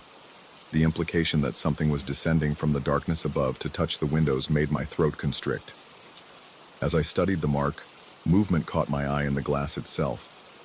Not my reflection this time, but something deeper in the acrylic structure. The engineered material was designed to be optically perfect, but at certain angles, subtle variations in density created internal patterns that shifted with viewing angle. What I saw now moved independently of my position, flowing through the acrylic like liquid suspended in crystal. The movement resembled a hand, elongated fingers with those familiar circular tips, pressing not against the glass from outside but through it, emerging from within the acrylic itself. The impression lasted only seconds before dissolving, leaving me staring at perfectly clear material that showed no internal structure or movement. I backed away from the window, no longer able to maintain rational explanations for what I was experiencing. The marks, the reflections, the movement within the glass itself. Each incident could be explained individually through fatigue, pressure effects, or optical illusions. But their cumulative weight and increasing frequency suggested a pattern too complex for simple hallucination. The suite's communication panel offered direct access to resort security. A single button would summon assistance, guards who could verify my observations, medical staff who could assess my psychological state, managers who could relocate me to a different room. But what would I tell them? That handprints were appearing on my windows, that my reflection was behaving strangely, that I was seeing movements within solid acrylic. They would conclude that I was experiencing pressure psychosis, a recognized condition that affected some individuals at depth, despite proper atmospheric controls. Treatment involved immediate return to surface pressure and psychological evaluation. My filming permit would be revoked, my equipment confiscated, my reputation permanently damaged. But if the marks were real, if something was outside in that absolute darkness, then returning to surface pressure wouldn't solve anything. It would only delay whatever was happening, leave it unresolved, and waiting for my return. I remained in the suite, watching the windows with growing paranoia as dawn approached. The external lighting system was scheduled to resume operation at 6 a.m., flooding the area around the resort with artificial illumination that would reveal whatever existed in the surrounding water. If something was out there, the lights would expose it. If nothing was there, I would have confirmation that my experiences were products of exhausted imagination. At 5:55 a.m., all three windows displayed handprints simultaneously, not gradually appearing as before, but manifesting instantly with full definition and detail. The marks were larger than any previous impressions, positioned as if massive hands had pressed against the acrylic with considerable force. The suction cup patterns at the fingertips showed internal structure, radiating lines and concentric circles that pulsed with subtle rhythm. I stood in the center of the suite, surrounded by evidence that something was outside in the darkness, something with proportions that suggested human origin, but details that indicated otherwise. The marks remained constant, showing no signs of fading as the previous impressions had. Instead, they seemed to grow more defined, as if whatever was making them was pressing harder against the glass. At exactly 6 a.m., the external floodlights activated. Brilliant illumination flooded the water around the suite, revealing the familiar underwater landscape in crisp detail. Coral formations stretched in all directions. Fish schools moved through the current. The ocean floor extended beyond the light's reach into natural blue darkness. Everything appeared normal, exactly as it had looked before the maintenance window. The handprints vanished instantly, not fading, but simply ceasing to exist the moment illumination returned. The acrylic showed no marks, no impressions, no evidence that anything had ever touched its surfaces from outside. But in the newly illuminated water, suspended just beyond the range of the floodlights, shapes moved with deliberate purpose. Too distant to resolve clearly, too large to be fish, they maintained position in the darkness beyond artificial lighting. As I watched, they began to withdraw, descending into depths where even the resort's powerful illumination couldn't penetrate. The shapes moved with undulating grace that suggested familiarity with their environment. Their proportions were difficult to determine at such distance, but something about their motion patterns seemed disturbingly familiar. as if I had been observing them for hours through their contact with my windows. I remained at the main viewing wall, watching those shapes retreat into the abyss, wondering whether I had been the observer or the observed during the long hours of darkness. The handprints were gone, leaving no physical evidence of their existence. The shapes in the distance might have been large fish, debris, or optical effects created by the interaction of artificial lighting with natural currents. But deep in the ocean's embrace, 40 meters below the surface, I began to understand that some questions didn't require answers. Some experiences demanded acceptance rather than explanation, and some encounters left marks that wouldn't fade, regardless of whether they could be seen. The upgrade to the panoramic suite had been a courtesy, they said. But courtesies implied reciprocity, and I was beginning to suspect that I wasn't the only one who had received something unexpected from this exchange. In the growing daylight, with normal illumination restored and the underwater world returning to familiar patterns, I made coffee and planned my dive. The thermal vents awaited, promising footage of bioluminescent creatures that gathered in the darkness. But first, I would visit the resort's front desk and inquire about the maintenance schedule for the coming weeks. After all, it would be unfortunate to miss the next opportunity for such close observation. The handprints might be gone, but something in my reflection suggested they would return. And next time, I intended to be ready for whatever was waiting in the darkness beyond the glass, whether it was outside looking in or inside looking out. In the end, the distinction might prove less important than I'd originally assumed.